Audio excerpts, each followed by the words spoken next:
ಯೋ guys ಗೆಲ್ಲರು ಹೇಗಿದ್ದೀರಾ? ಇವತ್ತು ನಾನು ನಿಮಗಾಗಿ ಒಂದು ಮೂವಿಯನ್ನ ತಂದಿದ್ದೀನಿ ನೋಡಿ.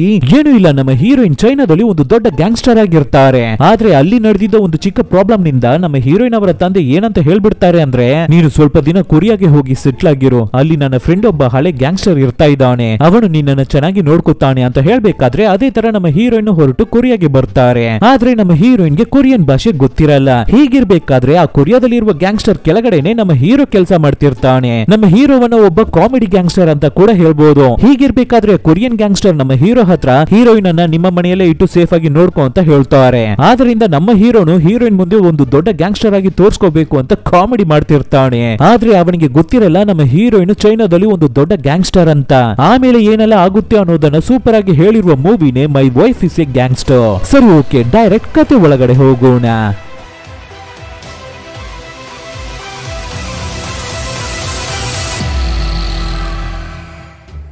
ಓಪನಿಂಗ್ ಸೀನ್ ಅಲ್ಲಿ ಚೈನಾದಲ್ಲಿ ಒಂದು ಜಾಗದಲ್ಲಿ ಒಂದು ದೊಡ್ಡ ಪಾರ್ಟಿ ಈವೆಂಟ್ ನಡೀತಿರುತ್ತೆ. ಅದರಲ್ಲೂ ಇದು ಯಾವ ತರ ಪಾರ್ಟಿ ಅಂದ್ರೆ, ಇಬ್ಬರು ದೊಡ್ಡ ಗ್ಯಾಂಗ್ಸ್ಟರ್ಸ್ ಮೀಟ್ ಮಾಡ್ಕೊಳ್ಳುವ ಪಾರ್ಟಿ. ಅದರಲ್ಲಿ ಒಬ್ಬರು ದೊಡ್ಡ ಗ್ಯಾಂಗ್ಸ್ಟರೇ ಇವರ ಮಗಳೇನೆ ಈ ಮೂವಿಯ ಹೀರೋಯಿನ್, ಅದು ಈ ಹುಡುಗಿನೇ. ಸೊ ನಮ್ಮ ಹೀರೋಯಿನ್ ಆ ಪಾರ್ಟಿಗೆ ಬರ್ತಾರೆ. ಆವಾಗ ಅರೈವಲ್ ಗ್ಯಾಂಗ್ಸ್ಟರ್ ಇದಾರೆ ಅಲ್ಲ, ಅವರು ನಮ್ಮ ಹೀರೋಯಿನ್ ಅವರ ತಂದೆಯನ್ನ ಉರ್ಸೋ ರೀತಿ, ಏನು ಇದೇನಾ ನಿನ್ನ ಮಗಳು ಒಂದು ಗ್ಯಾಂಗ್ಸ್ಟರ್ ಅನ್ಸುತ್ತೆ, ಹುಡುಗನಾಗಿದ್ರೆ ತಾನೇ ಗ್ಯಾಂಗ್ಸ್ಟರ್ ಆಗಿರೋದಕ್ಕೆ ಸಾಧ್ಯ, ಅದು ತಾನೇ ಸರಿ ಬರುತ್ತೆ, ಸರಿ ಪರವಾಗಿಲ್ಲ ಬಿಡು, ಹೌದು ನಿನ್ನ ಮಗಳಿಗೆ ಖಡ್ಗವನ್ನೆಲ್ಲ ಸುತ್ತೋದಕ್ಕೆ ಬರುತ್ತೆ, ಆದ್ರೆ ಖಡ್ಗವನ್ನ ಯೂಸ್ ಮಾಡಿ ಒಂದು ಡ್ಯಾನ್ಸ್ ಅನ್ನ ಮಾಡೋಕೆ ಹೇಳಪ್ಪ ನಿನ್ನ ಮಗಳಿಗೆ ಅಂತ ಹೇಳ್ಬೇಕಾದ್ರೆ ಈ ವಿಷಯ ನಮ್ಮ ಹೀರೋಯಿನ್ಗೆ ಕೇಳಿಸ್ಬಿಡುತ್ತೆ. ಆದ್ರಿಂದ ಸರಿ ಓಕೆ, ನಮ್ಮ ತಂದೆಯವರಿಗಾಗಿ ನಾವು ಡ್ಯಾನ್ಸ್ ಅನ್ನ ಮಾಡಿ ಬಿಡೋಣ ಅಂತ ನಮ್ಮ ಹೀರೋಯಿನ್ ಒಂದು ಸ್ವಾಡ್ ಅನ್ನ ಯೂಸ್ ಮಾಡಿ ಸೂಪರ್ ಆಗಿ ಡ್ಯಾನ್ಸ್ ಅನ್ನ ಹೊಡಿತಾರೆ. ಆದ್ರೆ ಆ ರೈವಲ್ ಗ್ಯಾಂಗ್ ಅಲ್ಲಿ ಇರುವ ಒಬ್ಬ ಏನನ್ನ ಮಾಡ್ತಾನೆ ಅಂದ್ರೆ, ಕೈಯಲ್ಲಿರುವ ಗ್ಲಾಸ್ ಅನ್ನ ಹೊಡೆದಾಕಿ ಹೀರೋಯಿನ್ ಮೇಲ್ಗಡೆ ಬಿಸಾಕ್ಬೇಕಾದ್ರೆ ಅದನ್ನ ತುಳಿದು ಬಿಟ್ಟು ಡ್ಯಾನ್ಸ್ ಮಾಡ್ತಾ ಇರುವ ನಮ್ಮ ಹೀರೋಯಿನ್ ಕಾಲಿಂದ ಬ್ಲಡ್ ಸುರಿಯೋದಕ್ಕೆ ಶುರುವಾಗುತ್ತೆ. ಆದ್ರೂ ಪರವಾಗಿಲ್ಲ ಅಂತ ಸಖತ್ತಾಗಿ ಡ್ಯಾನ್ಸ್ ಅನ್ನ ಮಾಡ್ತಿರ್ತಾರೆ. ಆದ್ರೂ ನಮ್ಮ ಹೀರೋಯಿನ್ ಅನ್ನ ಉರ್ಸೋ ರೀತಿ ಇನ್ನ ತುಂಬಾ ಜನರು ಏನನ್ನ ಮಾಡ್ತಾರೆ ಅಂದ್ರೆ, ಬಾಟಲ್ಸ್, ಗ್ಲಾಸಸ್ ಅಂತ ಎಲ್ಲವನ್ನು ಹೊಡೆದಾಕಿ ಕೆಳಗಡೆ ಹಾಕ್ತಾರೆ. ಒಂದು ಸ್ಟೇಜ್ ಅಲ್ಲಿ ನಮ್ಮ ಹೀರೋಯಿನ್ಗೆ ತುಂಬಾನೇ ಕೋಪ ಬಂದ್ಬಿಡುತ್ತೆ. ಆದ್ರಿಂದ ಏನನ್ನ ಮಾಡ್ತಾರೆ ಅಂದ್ರೆ, ಭಯಂಕರವಾಗಿ ಜಂಪ್ ಮಾಡಿ ಹೋಗಿ ಸೂಪರ್ ಆಗಿ ಪಲ್ಟಿಗಳನ್ನೆಲ್ಲ ಹಾಕೊಂಡು ಹೋಗಿ ಫಸ್ಟ್ ಒಬ್ಬ ಗ್ಲಾಸ್ ಅನ್ನ ಹೊಡೆದಾಕಿ ಕೆಳಗಡೆ ಹಾಕಿರ್ತಾನೆ ಅಲ್ವಾ, ಅವನ ಕೈಗೇನೆ ಸ್ವಾಡಿಂದ ಚುಚ್ಚಿ ಬಿಡ್ತಾರೆ. ತಕ್ಷಣ ಸುತ್ತಮುತ್ತ ಇರೋರು ಎಲ್ಲರೂ ಟೆನ್ಷನ್ ಆಗಿ ನಮ್ಮ ಹೀರೋಯಿನ್ ಅನ್ನ ಅಟ್ಯಾಕ್ ಮಾಡೋಕೆ ಬರ್ತಾರೆ. ಅವಾಗ ಫಟ್ ಅಂತ ಹೀರೋಯಿನ್ ಅವರ ತಂದೆ ಎದ್ದು ನಿಂತು, ಎಲ್ಲರೂ ಸುಮ್ನಿರ್ತಿರೋ ಏನು ಅಂತ ಜೋರಾಗಿ ಕಿರ್ಚ್ಕೋಬೇಕಾದ್ರೆ ಹಾಗೆ ಸೀನ್ ಕಟ್ ಆಗುತ್ತೆ. ನೆಕ್ಸ್ಟ್ ದಿನ ರೈವಲ್ ಗ್ಯಾಂಗಿನ ಹೆಡ್ ಅನ್ನ ತೋರಿಸ್ತಾರೆ. ಅವರು ಒಂದು ಬಾರ್ಬರ್ ಶಾಪ್ ಅಲ್ಲಿ ಕೂತು ಶೇವಿಂಗ್ ಅನ್ನ ಮಾಡಿಸ್ಕೊತಿರ್ತಾರೆ. ಆವಾಗ ನಮ್ಮ ಹೀರೋಯಿನ್ ಆ ಜಾಗಕ್ಕೆ ಬರ್ತಾರೆ, ಫೇಸ್ ಅನ್ನೆಲ್ಲ ಕವರ್ ಮಾಡ್ಕೊಂಡಿರ್ತಾರೆ.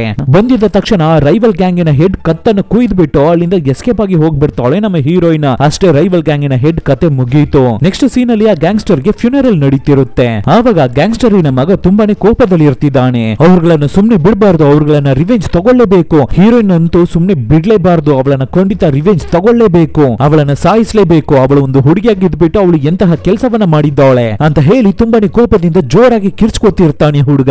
ಆವಾಗ ಆ ಗ್ಯಾಂಗನೇ ಸೇರಿದ ಒಬ್ಬ ಬೋಡೆ ತಲೆ ಇರ್ತಾನೆ. ಅವನ ಆ ಹುಡುಗನ ಮುಂದೆ ಬಂದು, ನೀವು ಏನಕ್ಕೂ ವರಿ ಪಡಬೇಡಿ, ನಿಮಗಾಗಿ ನಾವು ರಿವೆಂಜ್ ಅನ್ನ ತಗೋತೀವಿ, ಖಂಡಿತ ಹೀರೋಯಿನ್ ಅನ್ನ ನಾವು ಸಾಯಿಸ್ತೀವಿ ಅನ್ನೋ ತರ ಹೇಳ್ತಿರ್ತಾನೆ. ಹಾಗೆ ಸೀನ್ ಅನ್ನ ಕಟ್ ಮಾಡಿದ್ರೆ ಈ ಕಡೆ ನಮ್ಮ ಹೀರೋಯಿನ್ ಅವರ ತಂದೆ ತುಂಬಾನೇ ಟೆನ್ಷನ್ ಆಗಿರ್ತಿದ್ದಾರೆ. ಅವರ ಗ್ಯಾಂಗ್ ಮೆಂಬರ್ಸ್ ಜೊತೆ ಮಾತಾಡ್ತಿರ್ತಾರೆ. ಹೀರೋಯಿನ್ ಏನಕ್ಕಾಗಿ ಈ ರೀತಿ ಮಾಡಿರ್ಬೇಕು, ಅವಳು ಇನ್ನು ಮುಂದೆ ಈ ಊರಲ್ಲಿ ಇರೋದು ಸರಿ ಬರಲ್ಲ, ಅದು ಅವಳ ಜೀವಕ್ಕೇನೆ ಅಪಾಯ, ಫಸ್ಟ್ ಅವಳನ್ನ ಕೊರಿಯಾಗೆ ಕಳ್ಸಿಟ್ ಬಿಡೋಣ, ಅಲ್ಲಿ ನನಗೆ ಒಬ್ಬ ಫ್ರೆಂಡ್ ಇರ್ತಿದ್ದಾನೆ, ಅವನ ಮುಖಾಂತರ ಅವನ ಸೇಫ್ ಗಾರ್ಡ್ ಅಲ್ಲಿ ನನ್ನ ಮಗಳು ಅಲ್ಲಿ ಸ್ವಲ್ಪ ದಿನ ಇರ್ಲಿ, ಇಲ್ಲಿ ಪ್ರಾಬ್ಲಮ್ ಎಲ್ಲ ಸಾಲ್ವ್ ಆದ ಮೇಲೆ ಮತ್ತೆ ನನ್ನ ಮಗಳನ್ನ ಕರ್ಕೊಳ್ಳೋಣ ಅಂತ ಹೇಳ್ತಿರ್ತಾರೆ. ಹಾಗೆ ಸೀನ್ ಅನ್ನ ಕಟ್ ಮಾಡಿದ್ರೆ ಕೊರಿಯಾದಲ್ಲಿ ಇರುವ ಆ ಗ್ಯಾಂಗ್ಸ್ಟರ್ ಅನ್ನು ತೋರಿಸ್ತಾರೆ. ಇವರೇನೆ ಕೊರಿಯನ್ ಗ್ಯಾಂಗ್ಸ್ಟರ್. ಇವರ ಕೆಳಗಡೆ ತುಂಬಾ ಚಿಕ್ಕ ಸಣ್ಣ ಪುಟ್ಟ ಗ್ಯಾಂಗ್ಸ್ಟರ್ ಗಳು ಇರ್ತಾರೆ. ಅದರಲ್ಲಿ ಒಬ್ಬನನ್ನ ಕರೆಸ್ತಾರೆ, ಅವನೇನೆ ನಮ್ಮ ಮೂವಿಯ ಹೀರೋ. ಸೊ ನಮ್ಮ ಹೀರೋ ಬಗ್ಗೆ ಹೇಳ್ಬೇಕು ಅಂದ್ರೆ, ನಮ್ಮ ಹೀರೋ ನಿಜವಾಗ್ಲೂ ಒಬ್ಬ ಗ್ಯಾಂಗ್ಸ್ಟರೇ ಇಲ್ಲ, ಸುಮ್ನೆ ಹೊರಗಡೆ ಪ್ರಪಂಚಕ್ಕೆ ಗ್ಯಾಂಗ್ಸ್ಟರ್ ರೀತಿ ನಾಟಕ ಆಡ್ತಿರ್ತಾನೆ ಅಷ್ಟೇ, ತುಂಬಾನೇ ಹೆದರು ಪುಕ್ಲ. ಸೊ ಡೈರೆಕ್ಟ್ ಆಗಿ ಅವನ ಬಾಸ್ ಹತ್ರ ಬಂದು, ಬಾಸ್ ನನ್ನನ್ನು ಏನಕ್ಕೆ ಕರ್ಸಿದೀರಾ, ನನಗೆ ಏನಾದ್ರೂ ದೊಡ್ಡ ಕೆಲಸವನ್ನ ಕೊಡ್ತಾ ಇದ್ದೀರಾ ಅಂತ ಕೇಳ್ಬೇಕಾದ್ರೆ ಅದಕ್ಕೆ ಬಾಸ್, ಹಾ ನಿನ್ನನ್ನ ನಂಬಿ ಒಂದು ಕೆಲಸವನ್ನ ಕೊಡೋಕೆ ಆಗುತ್ತೇನೋ, ಸರಿ ಓಕೆ ಇರ್ಲಿ, ನಾನು ಮ್ಯಾಟರ್ಗೆ ಬರ್ತೀನಿ. ಚೈನಾದಿಂದ ಒಬ್ಬರು ಗೆಸ್ಟ್ ನಮ್ಮ ಕೊರಿಯಾಗೆ ಬರ್ತಿದ್ದಾರೆ, ಅವರನ್ನ ನೀನೇ ಹೋಗಿ ಏರ್ಪೋರ್ಟ್ ಇಂದ ಕರ್ಕೊಂಡು ಇಲ್ಲಿಗೆ ಬರ್ಬೇಕು, ಸೇಫ್ ಆಗಿ ಅವರನ್ನ ಕರ್ಕೊಂಡು ಬಾ, ಇಲ್ಲ ಅಂದ್ರೆ ಅಷ್ಟೇ ನಿನ್ನ ಕತೆ ಅಂತ ಹೇಳ್ಬೇಕಾದ್ರೆ ಇದನ್ನ ಕೇಳುವ ನಮ್ಮ ಹೀರೋಗೆ ಶಾಕ್ ಆಗುತ್ತೆ. ಏನು, ನಾನು ಹೋಗಿ ಏರ್ಪೋರ್ಟ್ ಇಂದ ಒಬ್ಬರನ್ನ ಪಿಕಪ್ ಮಾಡಿ ಕರ್ಕೊಂಡು ಬರ್ಬೇಕಾ, ಇಂತಹ ಕೆಲಸವನ್ನ ನನಗೆ ಕೊಡ್ತಾ ಇದ್ದೀರಾ ಅಂತ ಪೇಚಾಡ್ತಾವಣೆ. ಅದಕ್ಕೆ ಬಾಸ್, ಸುಮ್ನೆ ಮರ್ಯಾದಿಂದ ಪ್ರೀತಿಯಿಂದ ಹೇಳಿದ ಕೆಲಸವನ್ನ ಮಾಡು ಅಂತ ಹೇಳ್ಬಿಟ್ಟು ಅಲ್ಲಿಂದ ಹೊರಟೋಗ್ಬಿಡ್ತಾರೆ. ಆಮೇಲೆ ನಮ್ಮ ಹೀರೋ ತಕ್ಷಣ ಅವನ ಗ್ಯಾಂಗ್ ಜೊತೆ ಕೂತು ಮಾತಾಡ್ತಿರ್ತಾನೆ. ನನಗೆ ಯಾಕೋ ಚೈನಾದಿಂದ ಯಾರೋ ದೊಡ್ಡ VIP ಬರ್ತಾ ಇದ್ದಾರೆ ಅನ್ಸುತ್ತೆ, ಅದಕ್ಕಾಗಿ ಅಂತಹ ಇಂಪಾರ್ಟೆಂಟ್ ಕೆಲಸವನ್ನ ನನಗೆ ಕೊಟ್ಟಿದ್ದಾರೆ ಬಾಸ್. ಅದ್ರಲ್ಲೂ ನನಗೆ ಚೈನೀಸ್ ಗೊತ್ತಿರಬಹುದು ಅನ್ನೋ ನಂಬಿಕೆಯಲ್ಲಿ ಕೊಟ್ಟಿದ್ದಾರೆ. ಆದ್ರೆ ನನಗೆ ನಿಜ ಹೇಳ್ಬೇಕು ಅಂದ್ರೆ ಚೈನೀಸ್ ಗೊತ್ತಿಲ್ಲ. ಇವಾಗ ನಾನು ಏನನ್ನ ಮಾಡೋದು ಅಂತ ನಮ್ಮ ಹೀರೋ ಯೋಚನೆ ಮಾಡ್ಬೇಕಾದ್ರೆ ಆವಾಗ ಫ್ರೆಂಡ್ ಒಬ್ಬ, ಸರಿ ಓಕೆ ಬಿಡು ಮಗ, ನನಗೆ ಗೊತ್ತಿರೋರು ಒಬ್ಬರು ಇರ್ತಾ ಇದ್ದಾರೆ, ಅವರ ಮುಖಾಂತರ ನಾವು ಚೈನೀಸ್ ಅನ್ನ ಕಲ್ತ್ಕೊಳ್ಳೋಣ ಅಂತ ಹೇಳ್ಬಿಟ್ಟು ನೆಕ್ಸ್ಟ್ ದಿನಾನೇ ಏನನ್ನ ಮಾಡ್ತಾರೆ ಅಂದ್ರೆ ಏರ್ಪೋರ್ಟ್ ಗೆ ಹೊರಡ್ತಾರೆ. ಆ ರೀತಿ ಹೋಗ್ಬೇಕಾದ್ರೆ ದಾರಿಯಲ್ಲಿ ಚೈನೀಸ್ ಗೊತ್ತಿರೋರ ಹತ್ರ ನಮ್ಮ ಹೀರೋಯಿನ್ ಅವರ ಹೆಸರನ್ನ ಬೋರ್ಡ್ ಅಲ್ಲಿ ಬರೆಸ್ಕೊಂಡು ಅದನ್ನ ತಗೊಂಡು ಹೋಗಿ ಏರ್ಪೋರ್ಟ್ ಅಲ್ಲಿ ವೇಟ್ ಮಾಡ್ತಿರ್ತಾರೆ. ಆದ್ರೆ ಅದ್ರಲ್ಲಿ ಏನಂತ ಬರ್ದಿದೆ ಅನ್ನೋ ವಿಷಯ ಕೂಡ ನಮ್ಮ ಹೀರೋ ಮತ್ತೆ ಅವನ ಫ್ರೆಂಡ್ ಗೆ ಗೊತ್ತಿಲ್ಲ. ಆದ್ರೂ ಪರವಾಗಿಲ್ಲ ಅಂತ ನಮ್ಮ ಹೀರೋಯಿನ್ ಗಾಗಿ ವೇಟ್ ಮಾಡ್ತಿರ್ತಾರೆ. ಅದೇ ರೀತಿ ಸ್ವಲ್ಪ ಹೊತ್ತಲ್ಲಿ ನಮ್ಮ ಹೀರೋಯಿನ್ ಅಲ್ಲಿಗೆ ಬರ್ತಾರೆ. ಆವಾಗ ನಮ್ಮ ಹೀರೋ ನಮ್ಮ ಹೀರೋಯಿನ್ ಅನ್ನು ನೋಡಿದ ತಕ್ಷಣ, ನೀನಾ ಒಂದು ಹುಡುಗಿಗಾಗ ನಾನು ಇಷ್ಟೊತ್ತು ವೇಟ್ ಮಾಡ್ತಿದ್ದೆ ಅಂತ ಹೇಳ್ಬೇಕಾದ್ರೆ ಫಟ್ ಅಂತ ನಮ್ಮ ಹೀರೋಯಿನ್ ಬ್ಯಾಗ್ ಅನ್ನ ಎತ್ತಿ ನಮ್ಮ ಹೀರೋ ಹತ್ರ ಬಿಸಾಕ್ತಾಳೆ. ಏನಮ್ಮ ನೀನು ಈ ರೀತಿ ಎಲ್ಲ ಮಾಡ್ತಾ ಇದೆಯಲ್ಲ, ನಾನು ಎಷ್ಟು ದೊಡ್ಡ ಗ್ಯಾಂಗ್ಸ್ಟರ್ ಗೊತ್ತಾ ಅಂತ ಹೇಳ್ಬೇಕಾದ್ರೆ ಮತ್ತೆ ಇನ್ನೊಂದು ಬ್ಯಾಗ್ ಅನ್ನು ತೆಗೆದು ಬಿಸಾಕ್ತಾಳೆ. ಆಮೇಲೆ ಏನೋ ಹೀರೋಯಿನ್ ಅನ್ನ ಕರ್ಕೊಂಡು ಕಾರಲ್ಲಿ ಹೋಗ್ತಿರ್ತಾನೆ ಹೀರೋ. ಆ ರೀತಿ ಹೋಗ್ಬೇಕಾದ್ರೆ ನಮ್ಮ ಹೀರೋಯಿನ್ ಪಕ್ಕದಲ್ಲಿ ಕೂತ್ಕೊಂಡು ವಟ ವಟ ಅಂತ ಮಾತಾಡಿ ಬರ್ತಿರ್ತಾನೆ. ಆದ್ರೆ ನಮ್ಮ ಹೀರೋಯಿನ್ಗೆ ಕೊರಿಯನ್ ಭಾಷೆ ಗೊತ್ತಿಲ್ಲ, ಅದೇ ರೀತಿ ನಮ್ಮ ಹೀರೋಗೆ ಚೈನೀಸ್ ಭಾಷೆ ಗೊತ್ತಿಲ್ಲ ಅಲ್ವಾ. ಸೊ ನಮ್ಮ ಹೀರೋ ಮಾತಾಡ್ತಾ ಇರೋದು ನಮ್ಮ ಹೀರೋಯಿನ್ಗೆ ಅರ್ಥ ಆಗ್ತಾ ಇಲ್ಲ, ಆದ್ರಿಂದ ಸೈಲೆಂಟ್ ಆಗಿ ಬರ್ತಿರ್ತಾಳೆ. ಅದು ಮಾತ್ರ ಇಲ್ಲ, ನಮ್ಮ ಹೀರೋಯಿನ್ ಒಂದು ದೊಡ್ಡ ಗ್ಯಾಂಗ್ಸ್ಟರ್ ಸೂಪರ್ ಆಗಿ ಫೈಟ್ ಮಾಡ್ತಾಳೆ ಅನ್ನೋ ವಿಷಯವು ನಮ್ಮ ಹೀರೋಗೆ ಗೊತ್ತಿಲ್ಲ. ಕಟ್ ಮಾಡಿದ್ರೆ ಅದೇ ರೀತಿ ಕೊರಿಯನ್ ಗ್ಯಾಂಗ್ಸ್ಟರ್ ಹತ್ರ ನಮ್ಮ ಹೀರೋಯಿನ್ ಅನ್ನ ಕರ್ಕೊಂಡು ಬರ್ತಾನೆ ಹೀರೋ. ಆವಾಗ ಕೊರಿಯನ್ ಬಾಸ್ ನಮ್ಮ ಹೀರೋಯಿನ್ ಹತ್ರ, ನಾನು ನಿನ್ನನ್ನು ಒಂದು ದೊಡ್ಡ ಹೋಟೆಲ್ ಅಲ್ಲೇ ಸ್ಟೇ ಮಾಡಿಸಬೇಕು ಅಂತ ಅನ್ಕೊಂಡಿದ್ದೆ ಅಮ್ಮ, ಆದ್ರೆ ನಿಮ್ಮ ತಂದೆಯವರೇ ನಿನ್ನನ್ನು ಒಂದು ನಾರ್ಮಲ್ ಆದ ಪ್ಲೇಸ್ ಅಲ್ಲಿ ಸ್ಟೇ ಮಾಡಿಸಬೇಕು ಅಂತ ಹೇಳ್ಬಿಟ್ರು. ಆದ್ರಿಂದ ನೀನು ಒಂದು ಕೆಲಸ ಮಾಡು, ಈ ಹೀರೋ ಜೊತೆನೆ ಸ್ಟೇ ಆಗ್ಬಿಡು. ಯಾಕೆ ಅಂದ್ರೆ ಅವನೇನೆ ಯಾವದಕ್ಕೂ ಸರಿ ಬರಲ್ಲ. ಆದ್ರೂ ನಿನಗೆ ಏನಾದ್ರೂ ಕೆಲಸ ಆಗ್ಬೇಕು ಅಂದ್ರೆ ಅವನ ಹತ್ರ ಇನ್ಫಾರ್ಮ್ ಮಾಡು, ಬೇಗನೆ ಫಟ್ ಫಟ್ ಅಂತ ಕೆಲಸಗಳನ್ನ ಮುಗಿಸಿ ಬಿಡ್ತಾನೆ ಅಂತ ಹೀರೋಯಿನ್ ಹತ್ರ ಚೈನೀಸ್ ಅಲ್ಲಿ ಮಾತಾಡ್ತಿರ್ತಾರೆ. ಆದ್ರೆ ನಮ್ಮ ಹೀರೋಗೆ ಚೈನೀಸ್ ಭಾಷೆ ಗೊತ್ತಿಲ್ಲ ಅಲ್ವಾ. ಸರಿ ಓಕೆ ಬಾಸ್ ನಮ್ಮ ಬಗ್ಗೆನೆ ಹೊಗಳ್ತಾ ಇದ್ದಾರೆ ಅನ್ಸುತ್ತೆ ಅಂತ ಅವನ ಒಳಗಡೆ ತುಂಬಾನೇ ಖುಷಿ ಆಗ್ತಿರುತ್ತೆ. ಆಮೇಲೆ ಮನೆಗೆ ಬಂದ್ಬಿಡ್ತಾರೆ. ನಮ್ಮ ಹೀರೋಯಿನ್ ಸ್ಟೇ ಆಗೋದಕ್ಕೆ ಒಂದು ರೂಮ್ ಅನ್ನು ತೋರಿಸ್ತಾರೆ. ಅದು ಮಾತ್ರ ಇಲ್ಲ, ನಮ್ಮ ಹೀರೋಯಿನ್ ಮುಂದೆ ನಮ್ಮ ಹೀರೋ ದೊಡ್ಡ ಗ್ಯಾಂಗ್ಸ್ಟರ್ ಆಗಿ ತೋರಿಸ್ಕೋಬೇಕು ಅಲ್ವಾ. ಆದ್ರಿಂದ ಅವನ ಕೆಳಗಡೆ ಇಬ್ಬರು ಇರ್ತಾರಲ್ಲ, ಅವರುಗಳನ್ನ ಹೊಡೆದು ಹೆದರ್ಸೋ ರೀತಿ ಸೀನ್ ಹಾಕ್ತಾ ಇರ್ತಾನೆ. ಆವಾಗ ತಕ್ಷಣ ನಮ್ಮ ಹೀರೋಯಿನ್ ಏನನ್ನ ಮಾಡ್ತಾರೆ ಅಂದ್ರೆ ಹೀರೋ ಹತ್ರ ಇರುವ ಬ್ಯಾಟ್ ಅನ್ನ ತಗೊಂಡು ಆ ರೀತಿ ಎಲ್ಲ ಹೊಡಿಬಾರ್ದು, ಹೀಗೇನೆ ಹೊಡಿಬೇಕು ಅಂತ ಜೋರಾಗಿ ಹೊಡೆದಾಕ್ ಬಿಡ್ತಾಳೆ. ಅದು ಮಾತ್ರ ಇಲ್ಲ, ಸ್ವಲ್ಪ ಹೊತ್ತಲ್ಲಿ ಆ ಜಾಗಕ್ಕೆ ಇನ್ನೊಬ್ಬಳು ಹುಡುಗಿ ಬರ್ತಾಳೆ. ಈ ಹುಡುಗಿ ಯಾರು ಅಂದ್ರೆ ಟ್ರಾನ್ಸ್ಲೇಟರ್. ಅಂದ್ರೆ ನಮ್ಮ ಹೀರೋಯಿನ್ಗೆ ಕೊರಿಯನ್ ಭಾಷೆ ಗೊತ್ತಿಲ್ಲ, ನಮ್ಮ ಹೀರೋಗೆ ಚೈನೀಸ್ ಭಾಷೆ ಗೊತ್ತಿಲ್ಲ. ಆದ್ರಿಂದ ಇವರಿಬ್ಬರ ಕಮ್ಯುನಿಕೇಶನ್ ಗಾಗಿ ಈ ಟ್ರಾನ್ಸ್ಲೇಟರ್ ಹುಡುಗಿಯನ್ನ ಕರ್ಸಿರ್ತಾರೆ. ಆ ಹುಡುಗಿ ಇವ್ರುಗಳನ್ನ ನೋಡ್ಬಿಟ್ಟು, ಅಯ್ಯೋ ಗ್ಯಾಂಗ್ಸ್ಟರ್ ಗಳ ಹತ್ರ ಬಂದು ನಾವು ಸಿಗೋಕೋ ಬಿಟ್ಟಿದ್ವಲ್ಲ ಅಂತ ತುಂಬಾನೇ ಗಾಬರಿ ಆಗ್ತಾಳೆ. ಆಮೇಲೆ ಆ ಹುಡುಗಿ ಏನನ್ನ ಮಾಡ್ತಾಳೆ ಅಂದ್ರೆ ನಮ್ಮ ಹೀರೋವನ್ನ ತುಂಬಾನೇ ಚೀಪ್ ಆಗಿ ಕೆಟ್ಟದಾಗಿ ಬೈತಿರ್ತಾಳೆ. ಆದ್ರೂ ಅದನ್ನೆಲ್ಲ ನಮ್ಮ ಹೀರೋ ಹತ್ರ ಹೇಳ್ದೆ ಬೇರೆ ಏನೇನೋ ಹೇಳಿ ನಮ್ಮ ಹೀರೋವನ್ನ ಮೇಂಟೈನ್ ಮಾಡಿ ಬಿಡ್ತಾಳೆ. ಹೀಗಿರ್ಬೇಕಾದ್ರೆ ನಮ್ಮ ಹೀರೋಯಿನ್ ಹೀರೋಗೆ ಏನು ಕೆಲಸವನ್ನ ಕೊಡ್ತಾಳೆ ಅಂದ್ರೆ, ಇದೇನೆ ನಮ್ಮ ತಾಯಿಯವರ ಫೋಟೋ, ನಮ್ಮ ತಾಯಿಯವರು ಕೊರಿಯಾದಲ್ಲಿ ಕೊನೆಯದಾಗಿ ಎಲ್ಲೋ ಇದಾರೆ ಅನ್ನೋ ವಿಷಯವನ್ನ ನಾನು ಕೇಳ್ಪಟ್ಟೆ. ಸೊ ನಮ್ಮ ತಾಯಿಯವರನ್ನ ಹುಡುಕಿ ಕಂಡುಹಿಡಿಯಿರಿ ಅನ್ನೋ ರೀತಿ ನಮ್ಮ ಹೀರೋಗೆ ಒಂದು ಕೆಲಸವನ್ನ ಕೊಡ್ತಾರೆ ಹೀರೋಯಿನ್. ಸೊ ಕಟ್ ಮಾಡಿದ್ರೆ ನೆಕ್ಸ್ಟ್ ದಿನ ಆಗುತ್ತೆ. ನಮ್ಮ ಹೀರೋ ಅವನ ಮನೆಯಲ್ಲಿ ಇಲ್ದೇ ಇರ್ಬೇಕಾದ್ರೆ ಅವನ ಕೆಳಗಡೆ ಇರೋರನ್ನ ಲೋಕಲ್ ಹುಡುಗರೆಲ್ಲ ಹೊಡೆಯೋದಕ್ಕಾಗಿ ಅವನ ಮನೆ ಒಳಗಡೆ ಬಂದ್ಬಿಟ್ಟಿರ್ತಾರೆ. ಆಲ್ರೆಡಿ ಏನೋ ಗಲಾಟೆಯನ್ನ ತಂದು ಹಾಕೋಬಿಟ್ಟಿದ್ದಾರೆ ಅನ್ಸುತ್ತೆ. ಆವಾಗ ನಮ್ಮ ಹೀರೋಯಿನ್ ಏನನ್ನ ಮಾಡ್ತಾರೆ ಅಂದ್ರೆ ಅಲ್ಲಿರುವ ಒಂದು ಟೇಬಲ್ ಅನ್ನ ತಳ್ಳಿ ಬಿಡ್ಬೇಕಾದ್ರೆ ಅದ್ರಲ್ಲಿ ಆ ಲೋಕಲ್ ಹುಡುಗರೆಲ್ಲ ಕೆಳಗಡೆ ಬಿದ್ದೋಗ್ತಾರೆ. ಆವಾಗ ಇದೇನೇ ಚಾನ್ಸ್ ಅಂತ ಅನ್ಕೊಂಡ ನಮ್ಮ ಹೀರೋ ಅವನ ಹುಡುಗರು ಸರಿಯಾಗಿ ಆ ಲೋಕಲ್ ಹುಡುಗರಿಗೆ ಹೊಡೆದಾಕ್ ಬಿಡ್ತಾರೆ. ಆ ಹುಡುಗರಿಗೆ ಸಿಕ್ಕಾಪಟ್ಟೆ ಕೋಪ ಮಾಡ್ಕೊಂಡು, ನಮ್ಮ ಬಾಸ್ ಅವರನ್ನ ನಾವು ಕರ್ಕೊಂಡು ಬರ್ತೀವಿ ಕಂಡ್ರು, ನೋಡ್ಬಿಡೋಣ, ನಿಮ್ಮನ್ನ ಸುಮ್ನೆ ನಾನು ಬಿಡಲ್ಲ ಅಂತ ಜೋರಾಗಿ ಬೈದ್ಬಿಟ್ಟು ಅಲ್ಲಿಂದ ಹೋಗ್ತಾರೆ ಲೋಕಲ್ ಹುಡುಗರು. ಅದೇ ತರ ಅವತ್ತು ರಾತ್ರಿ ಆಗುತ್ತೆ. ಡಿನ್ನರ್ ಮಾಡೋದಕ್ಕಾಗಿ ಎಲ್ಲರೂ ಹೊರಗಡೆ ಬಂದಿರ್ತಾರೆ. ಸೊ ನಮ್ಮ ಹೀರೋ ಚೆನ್ನಾಗಿ ಎಣ್ಣೆ ಹೊಡೆದ್ಬಿಟ್ಟು ರೆಸ್ಟ್ ರೂಮ್ ಗೆ ಹೋಗಿರ್ತಾನೆ. ಅವನ ಜೊತೆಗೆ ಇನ್ನೊಬ್ಬ ಹುಡುಗ ಕೂಡ ಹೋಗಿರ್ತಾನೆ. ಸೊ ಇವಾಗ ಬ್ಯಾಲೆನ್ಸ್ ಆ ಜಾಗದಲ್ಲಿ ಇರ್ತಾ ಇರೋದು ಯಾರು ಅಂದ್ರೆ ನಮ್ಮ ಹೀರೋಯಿನ್, ಆ ಟ್ರಾನ್ಸ್ಲೇಟರ್ ಹುಡುಗಿ, ಮತ್ತೆ ಬ್ಯಾಲೆನ್ಸ್ ಇರುವ ನಮ್ಮ ಹೀರೋ ಅವನ ಹುಡುಗ ಒಬ್ಬ.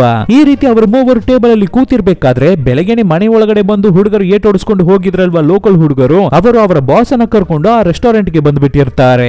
ಆ ಬಾಸ್ ಆ ಜಾಗಕ್ಕೆ ಬಂದು, ಯಾರೋದು ನಮ್ಮ ಹುಡುಗರನ್ನೇ ಹೊಡೆದಿದ್ದು, ನಮ್ಮ ಹುಡುಗರ ಮೇಲೆ ಕೈ ಮಾಡೋದಕ್ಕೆ ಅಷ್ಟೊಂದು ಧೈರ್ಯ ಬಂದ್ಬಿಟ್ಟಿದ್ಯಾ ನಿಮಗೆ, ಅದ್ರಲ್ಲೂ ಆ ಹುಡುಗಿನ ಟೇಬಲ್ ಅನ್ನ ತಳ್ಳಿ ಬಿಟ್ಲಂತೆ, ಆ ಗ್ಯಾಪ್ ಅನ್ನ ಯೂಸ್ ಮಾಡಿನೇ ನಮ್ಮ ಹುಡುಗರಿಗೆ ನೀವು ಹೊಡೆದ್ ಬಿಟ್ರಂತೆ ಅಂತ ಹೇಳಿ ಈ ಜಾಗದಲ್ಲಿ ನಮ್ಮ ಹೀರೋ ಅವನ ಹುಡುಗ ಒಬ್ಬ ಇರ್ತಾನೆ ಅಲ್ವಾ, ಅವನಿಗೆ ಹೊಡೆದಾಕ್ಬಿಟ್ಟು, ನಿನಗೇನು ಅಷ್ಟೊಂದು ಕೊಬ್ಬ, ಹುಡುಗಿರಂದ್ರೆ ಸೈಲೆಂಟ್ ಆಗಿರ್ಬೇಕು, ಕ್ಯೂಟ್ ಆಗಿ ಮುದ್ದಕ್ಕೆ ಇರ್ಬೇಕು ಆಯ್ತಾ ಅಂತ ನಮ್ಮ ಹೀರೋಯಿನ್ ಬಗ್ಗೆ ಗೊತ್ತಿಲ್ಲದೆ ಅವಳ ಹತ್ರ ಗಲಾಟೆ ಮಾಡೋದಕ್ಕೆ ಟ್ರೈ ಮಾಡ್ತಾನೆ ಬಾಸ್.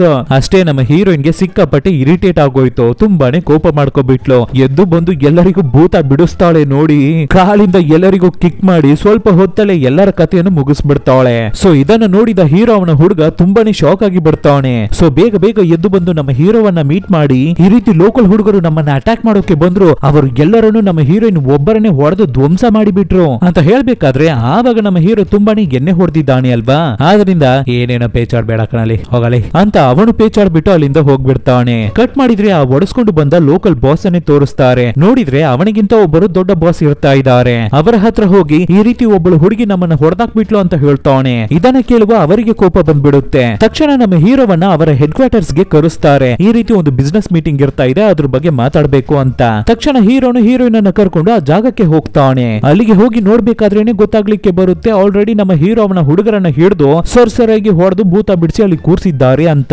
ಇದನ್ನು ನೋಡಿದ ನಮ್ಮ ಹೀರೋ ತುಂಬಾನೇ ಕೋಪ ಮಾಡ್ಕೊಂಡು ಎಷ್ಟು ಧೈರ್ಯ ಇದ್ರೆ ನನ್ನ ಹುಡುಗರನ್ನೇ ಹೊಡೆದಿರ್ತೀರಾ ಅಂತ ಹೇಳ್ಬಿಟ್ಟು ಅಲ್ಲಿರುವ ಬಾಸ್ ಅನ್ನ ಅಟ್ಯಾಕ್ ಮಾಡೋದಕ್ಕೆ ನಮ್ಮ ಹುಡುಗ ಹೋಗ್ಬೇಕಾದ್ರೆ ಆದ್ರೆ ನಮ್ಮ ಹೀರೋಗೆ ಪಂಚ್ ಮಾಡೋಕೆ ಗೊತ್ತಿಲ್ಲ ಅಲ್ಲ.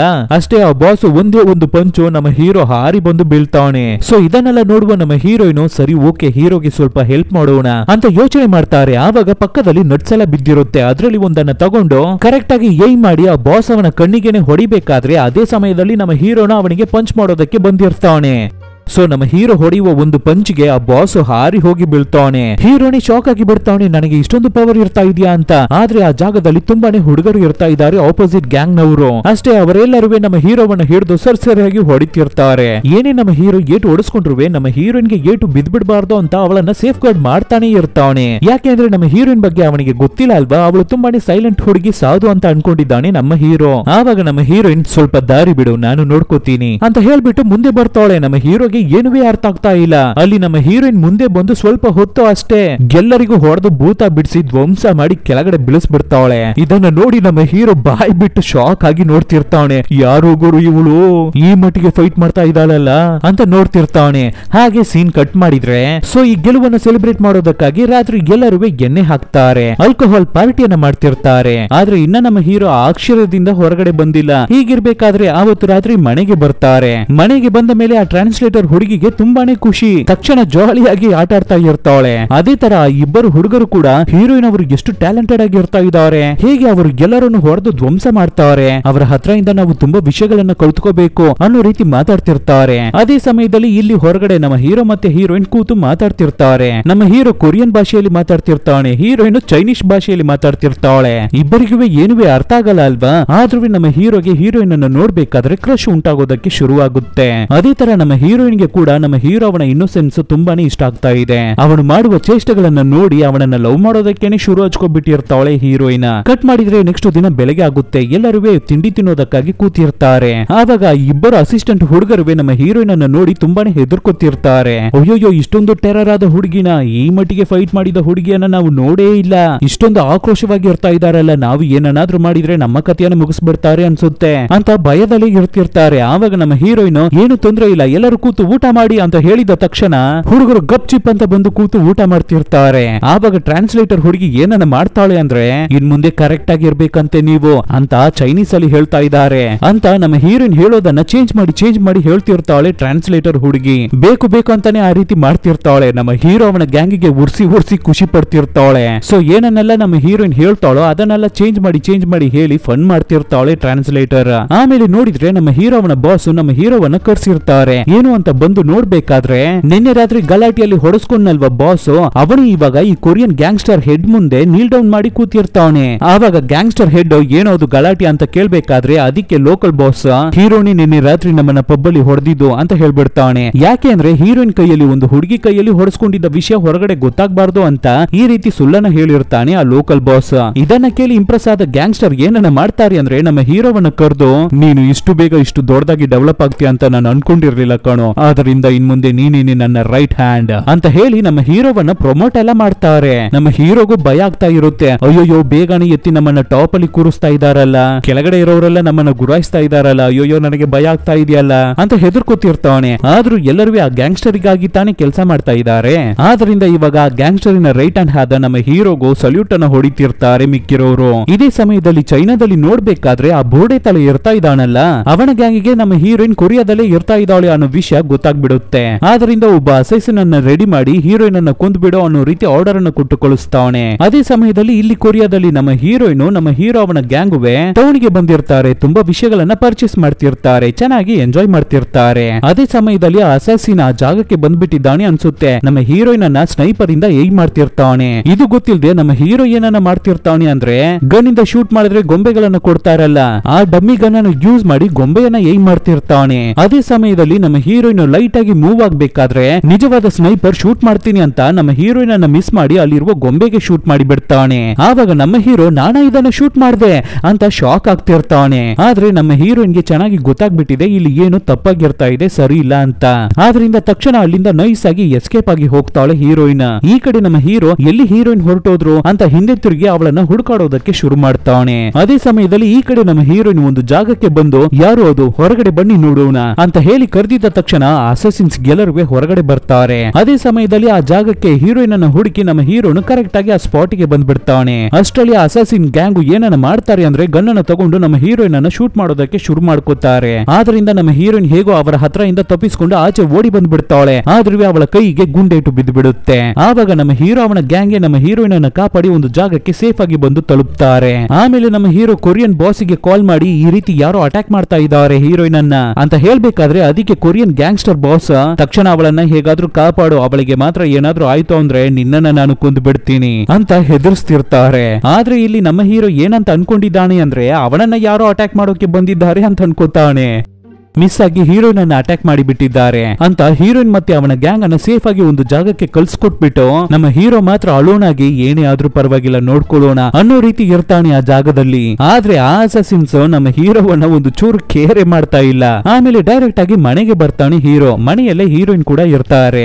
ಮನೆಗೆ ಬಂದಿದ್ದ ತಕ್ಷಣ ನಾನು ಸೇಫ್ ಆಗಿ ಬಂದ್ಬಿಟ್ಟೆ, ಅವರು ನನ್ನನ್ನು ಏನನ್ನು ಮಾಡ್ಲಿಲ್ಲ ಅಂತ ಹೇಳ್ಬೇಕಾದ್ರೆ ಹುಡುಗರು ಏನೋ ಮನೆಗೆ ನೀನು ಡೈರೆಕ್ಟ್ ಆಗಿ ಬಂದ್ಬಿಟ್ಟ, ಹಾಗಾದ್ರೆ ಅವರು ನಿನ್ನನ್ನ ಫಾಲೋ ಮಾಡಿ ಬಂದಿರ್ತಾರೆ ಅಂತ ಹೇಳ್ಬೇಕಾದ್ರೆ ಹೀರೋ ತುಂಬಾನೇ ಶಾಕ್ ಆಗಿ ನಡುಗ್ತಾನೆ. ಆದ್ರೂ ಮೇಂಟೈನ್ ಮಾಡ್ಕೊಂಡು ಹಾಗೆಲ್ಲ ಏನೂ ಇಲ್ಲ, ಅವ್ರುಗಳು ಡಮ್ಮಿ ಅನ್ಸುತ್ತೆ, ನನ್ನನ್ನ ನೋಡಿ ಹೆದರ್ಕೊಂಡು ಹೋಗ್ಬಿಟ್ರು ಅಂತ ಹೇಳ್ಬಿಟ್ಟು ಆ ಟ್ರಾನ್ಸ್ಲೇಟರ್ ಹುಡುಗಿ ಹತ್ರ ನೀನ್ ಹೋಗಿ ಹೀರೋಯಿನ್ಗೆ ಏಟಾಗಿದೆ ಅಲ್ವಾ, ಅದಕ್ಕಾದ ಔಷಧಿಯನ್ನ ತಗೊಂಡು ಬಾ ಅಂತ ಅವಳನ್ನ ಕಳ್ಸಿ ಕೊಡ್ತಾನೆ. ಆದ್ರೆ ಆ ಹುಡುಗಿ ಹೋಗಿದ್ದ ಸ್ವಲ್ಪ ಹೊತ್ತಲ್ಲೇ ಮತ್ತೆ ರಿಟರ್ನ್ ಓಡಿ ಬಂದು ಅವ್ರುಗಳು ಈ ಜಾಗಕ್ಕೆ ಬಂದ್ಬಿಟ್ಟಿದ್ದಾರೆ, ಓಡಿ ಹೋಗಿ ಅಂತ ಹೇಳ್ಬೇಕಾದ್ರೆ ನಮ್ಮ ಗ್ಯಾಂಗ್ ಎಲ್ಲರೂ ಎದ್ದು ಬಿದ್ದು ಓಡಿ ಬರ್ತಾರೆ ಆಚೆ. ಆ ಅಸಾಸಿನ್ ಗ್ಯಾಂಗ್ ಅನ್ನ ಡೈವರ್ಟ್ ಮಾಡೋದಕ್ಕಾಗಿ ನಮ್ಮ ಅಸಿಸ್ಟೆಂಟ್ ಹುಡುಗರನ್ನ ಒಂದು ಕಾರಿಗೆ ಹಚ್ಚಿ ಕಳಿಸ್ಬಿಡ್ತಾರೆ. ಅದೇ ಸಮಯದಲ್ಲಿ ಹಿಂದೆನೆ ಇನ್ನೊಂದು ಕಾರಲ್ಲಿ ನಮ್ಮ ಹೀರೋ ಮತ್ತೆ ಹೀರೋಯಿನ್ ಹೋಗ್ತಿರ್ತಾರೆ. ಆದ್ರೆ ಆ ಅಸಾಸಿನ್ ಗ್ರೂಪ್ ಫಸ್ಟ್ ಬಂದಿದ್ದ ಕಾರನ್ನ ಚೇಸ್ ಮಾಡಿ ಹೋಗಿ ಅದ್ರ ಒಳಗಡೆ ನಮ್ಮ ಹೀರೋಯಿನ್ ಗಿಲ್ಲ ಅಂತ ಗೊತ್ತಾಗಿದ್ದ ತಕ್ಷಣ ನಮ್ಮ ಹೀರೋ ಅವನ ಕಾರನ್ನು ಚೇಸ್ ಮಾಡೋದಕ್ಕೆ ಶುರು ಮಾಡ್ತಾರೆ. ನಮ್ಮ ಹೀರೋಗೆ ಕಾರನ್ನ ಡ್ರೈವ್ ಮಾಡೋಕೆನೆ ಗೊತ್ತಿಲ್ಲ, ಅಲ್ಲಿ ಇಲ್ಲಿ ಅಂತ ಬಿಟ್ಟು ಸ್ಲೋ ಆಗಿ ಹೋಗ್ತಿರ್ತಾನೆ. ಆವಾಗ ತಕ್ಷಣ ಹೀರೋಯಿನ್ ನಿನಗೆ ಸರಿಯಾಗಿ ಕಾರನ್ನ ಕೂಡ ಡ್ರೈವ್ ಮಾಡೋಕೆ ಗೊತ್ತಿಲ್ಲ ಅಂತ ಹೇಳಿ ಅವರೇನೆ ನಮ್ಮ ಹೀರೋ ಮೇಲೆ ಹತ್ತಿ ಕೂತ್ಕೊಂಡು ಕಾರನ್ನ ಡ್ರೈವ್ ಮಾಡೋದಕ್ಕೆ ಶುರು ಮಾಡ್ತಾರೆ. ಅಷ್ಟೇ ಅಲ್ಲಿ ಇಲ್ಲಿ ಅಂತ ನುಗ್ಗಿ ನುಗ್ಗಿ ಸ್ಪೀಡ್ ಆಗಿ ಹೋಗ್ತಾರೆ. ಕೊನೆಗೆ ಸ್ಟೆಪ್ಸ್ ಇರುವ ಒಂದು ಡೆಡ್ ಎಂಡ್ ಗೆ ಬಂದು ಸೇರ್ತಾರೆ. ಆ ಅಸಾಸಿನ್ ಗ್ರೂಪ್ ಹತ್ರ ಇಂದ ಇವ್ರುಗಳು ತಪ್ಪಿಸ್ಕೋಬೇಕು ಅಂದ್ರೆ ಈ ಸ್ಟೆಪ್ಸ್ ದಾರಿಯಲ್ಲಿ ಕಾರನ್ನ ಬಿಟ್ಟು ಕೆಳಗಡೆ ಹೋಗ್ಬೇಕು. ಆದ್ರಿಂದ ನಮ್ಮ ಹೀರೋಯಿನ್ ಅದೇ ರೀತಿ ಸ್ಟೆಪ್ಸ್ ಅಲ್ಲಿ ಕಾರನ್ನ ಬಿಡ್ತಾಳೆ. ಅದ್ರಲ್ಲಿ ಗಾಡಿ ತುಂಬಾನೇ ಶೇಕ್ ಆಗೋದಕ್ಕೆ ಶುರು ಆಗುತ್ತೆ. ಒಳಗಡೆ ನಮ್ಮ ಹೀರೋಗೆ ಶೇಕ್ ಆಗ್ತಿರುತ್ತೆ. ಆದ್ರೂ ಹೇಗೋ ಕಷ್ಟಪಟ್ಟು ಅಲ್ಲಿಂದ ಎಸ್ಕೇಪ್ ಆಗಿ ಬರ್ತಾರೆ. ಇವಾಗ ನಮ್ಮ ಹೀರೋ ಹೀರೋಯಿನ್ ಅನ್ನ ಕರ್ಕೊಂಡು ಎಲ್ಲಿಗೆ ಬಂದಿದ್ದಾನೆ ಅಂದ್ರೆ ಹೀರೋ ಅವನ ನಿಜವಾದ ತಂದೆ ತಾಯಿ ಇರ್ತಾ ಇರುವ ಒಂದು ವಿಲೇಜ್ ಗೆನೆ ಕರ್ಕೊಂಡು ಬಂದಿರ್ತಾನೆ. ಸೊ ಈ ಜಾಗದಲ್ಲಿ ನಮ್ಮ ಹೀರೋಯಿನ್ ಸೇಫ್ ಆಗಿ ಇರ್ತಾಳೆ ಅಂತ. ಆದ್ರೆ ನಮ್ಮ ಹೀರೋ ಅವರ ತಂದೆ ಇವರಿಬ್ಬರನ್ನ ನೋಡಿದ ತಕ್ಷಣ ಏನಂತ ಅನ್ಕೋತಾರೆ ಅಂದ್ರೆ ಮೇ ಬಿ ಇವರಿಬ್ಬರು ಲವ್ ಮಾಡ್ತಾ ಇರಬೇಕು ಅಂತ ಅನ್ಕೊಂಡು ಅವರ ಫ್ಯಾಮಿಲಿ ನೆಕ್ಲೆಸ್ ಅನ್ನ ನಮ್ಮ ಹೀರೋ ಕೈಗೆ ಕೊಟ್ಟು ಇದನ್ನ ನಿನ್ನ ಗರ್ಲ್ ಫ್ರೆಂಡ್ ಕತ್ತಿಗೆ ಹಾಕಪ್ಪ ಅಂತ ಹೇಳ್ತಾರೆ. ಮದುವೆ ಮಾಡ್ಕೊಳಪ್ಪ, ಅದೇನೇ ನಮ್ಮ ಸಂಪ್ರದಾಯ ಅಂತ ಹೇಳ್ತಿರ್ತಾರೆ. ಆವಾಗ ನಮ್ಮ ಹೀರೋಗೆ ಏನನ್ನ ಹೇಳೋದು ಏನನ್ನ ಮಾಡೋದು ಅಂತಾನೆ ಗೊತ್ತಾಗ್ತಾ ಇಲ್ಲ. ಹಾಗೆ ಸೈಲೆಂಟ್ ಆಗಿ ಇದ್ದು ಬಿಡ್ತಾನೆ. ಆಮೇಲೆ ರಾತ್ರಿ ಆಗುತ್ತೆ. ಆವಾಗ ನಮ್ಮ ಹೀರೋ ಹೀರೋಯಿನ್ ಅನ್ನ ಮಲಗಿಸ್ಬಿಟ್ಟು ಪಕ್ಕದಲ್ಲಿ ಇರುವ ಒಂದು ಲೈನ್ ಅನ್ನು ತೋರಿಸಿ ನೋಡು, ಈ ಲೈನ್ ಅನ್ನ ದಾಟಿ ನೀನು ಈ ಕಡೆ ಬರಬಾರ್ದು, ನಾನು ಆ ಕಡೆ ಬರಲ್ಲ, ನಾನು ತುಂಬಾನೇ ಎಂಜಾಯ್ ಮಾಡೋದು ನಿದ್ದೆ ಮಾಡೋದನ್ನ ಮಾತ್ರವೇ, ಅದನ್ನ ನೀನು ಡಿಸ್ಟರ್ಬ್ ಮಾಡಬಾರ್ದು ಆಯ್ತಾ ಅಂತ ಹೇಳ್ಬೇಕಾದ್ರೆ ಅದಕ್ಕೆ ಹೀರೋಯಿನ್ ಯಾರೋ ಇವನು ಅನ್ನೋ ರೀತಿ ಅವನನ್ನು ನೋಡ್ತಿರ್ತಾಳೆ. ಹಾಗೆ ಕಟ್ ಮಾಡಿ ಮಧ್ಯರಾತ್ರಿಯಲ್ಲಿ ನೋಡ್ಬೇಕಾದ್ರೆ ನಮ್ಮ ಹೀರೋಯಿನ್ ಹೀರೋ ಅವನ ಕುತ್ತಿಗೆ ಮೇಲೆ ಕಾಲನ್ನ ಹಾಕಿ ಮಲಗಿ ನಿದ್ದೆ ಮಾಡ್ತಿರ್ತಾಳೆ. ಆವಾಗ ಹೀರೋನು ನಿದ್ದೆಗಣ್ಣಲ್ಲಿ ಏನನ್ನು ಪೇಚಾಡ್ತಿರ್ತಾನೆ. ಅದೇ ಸಮಯದಲ್ಲಿ ನಮ್ಮ ಹೀರೋಯಿನ್ ಮೇಲೆ ಕೊರಿಯಾದಲ್ಲಿ ಅಟ್ಯಾಕ್ ಆಗಿದ್ದ ವಿಷಯ ಅವರ ತಂದೆ ಅವರಿಗೆ ಗೊತ್ತಾಗ್ಬಿಟ್ಟಿರುತ್ತೆ. ಆದ್ರಿಂದ ತಂದೆ ಅವರು ತಕ್ಷಣ ಬೋರ್ಡೆ ತಲೆಯನ್ನ ಹೋಗಿ ಮೀಟ್ ಮಾಡ್ತಾರೆ. ನಿನಗೆ ಏನ್ ಬೇಕು, ಏನಕ್ಕಾಗಿ ನನ್ನ ಮಗಳನ್ನ ಸಾಯಿಸೋದಕ್ಕೆ ನೋಡ್ತಾ ಮಾಡ್ತಾ ಇದ್ದೀರಾ ನೀವೆಲ್ಲ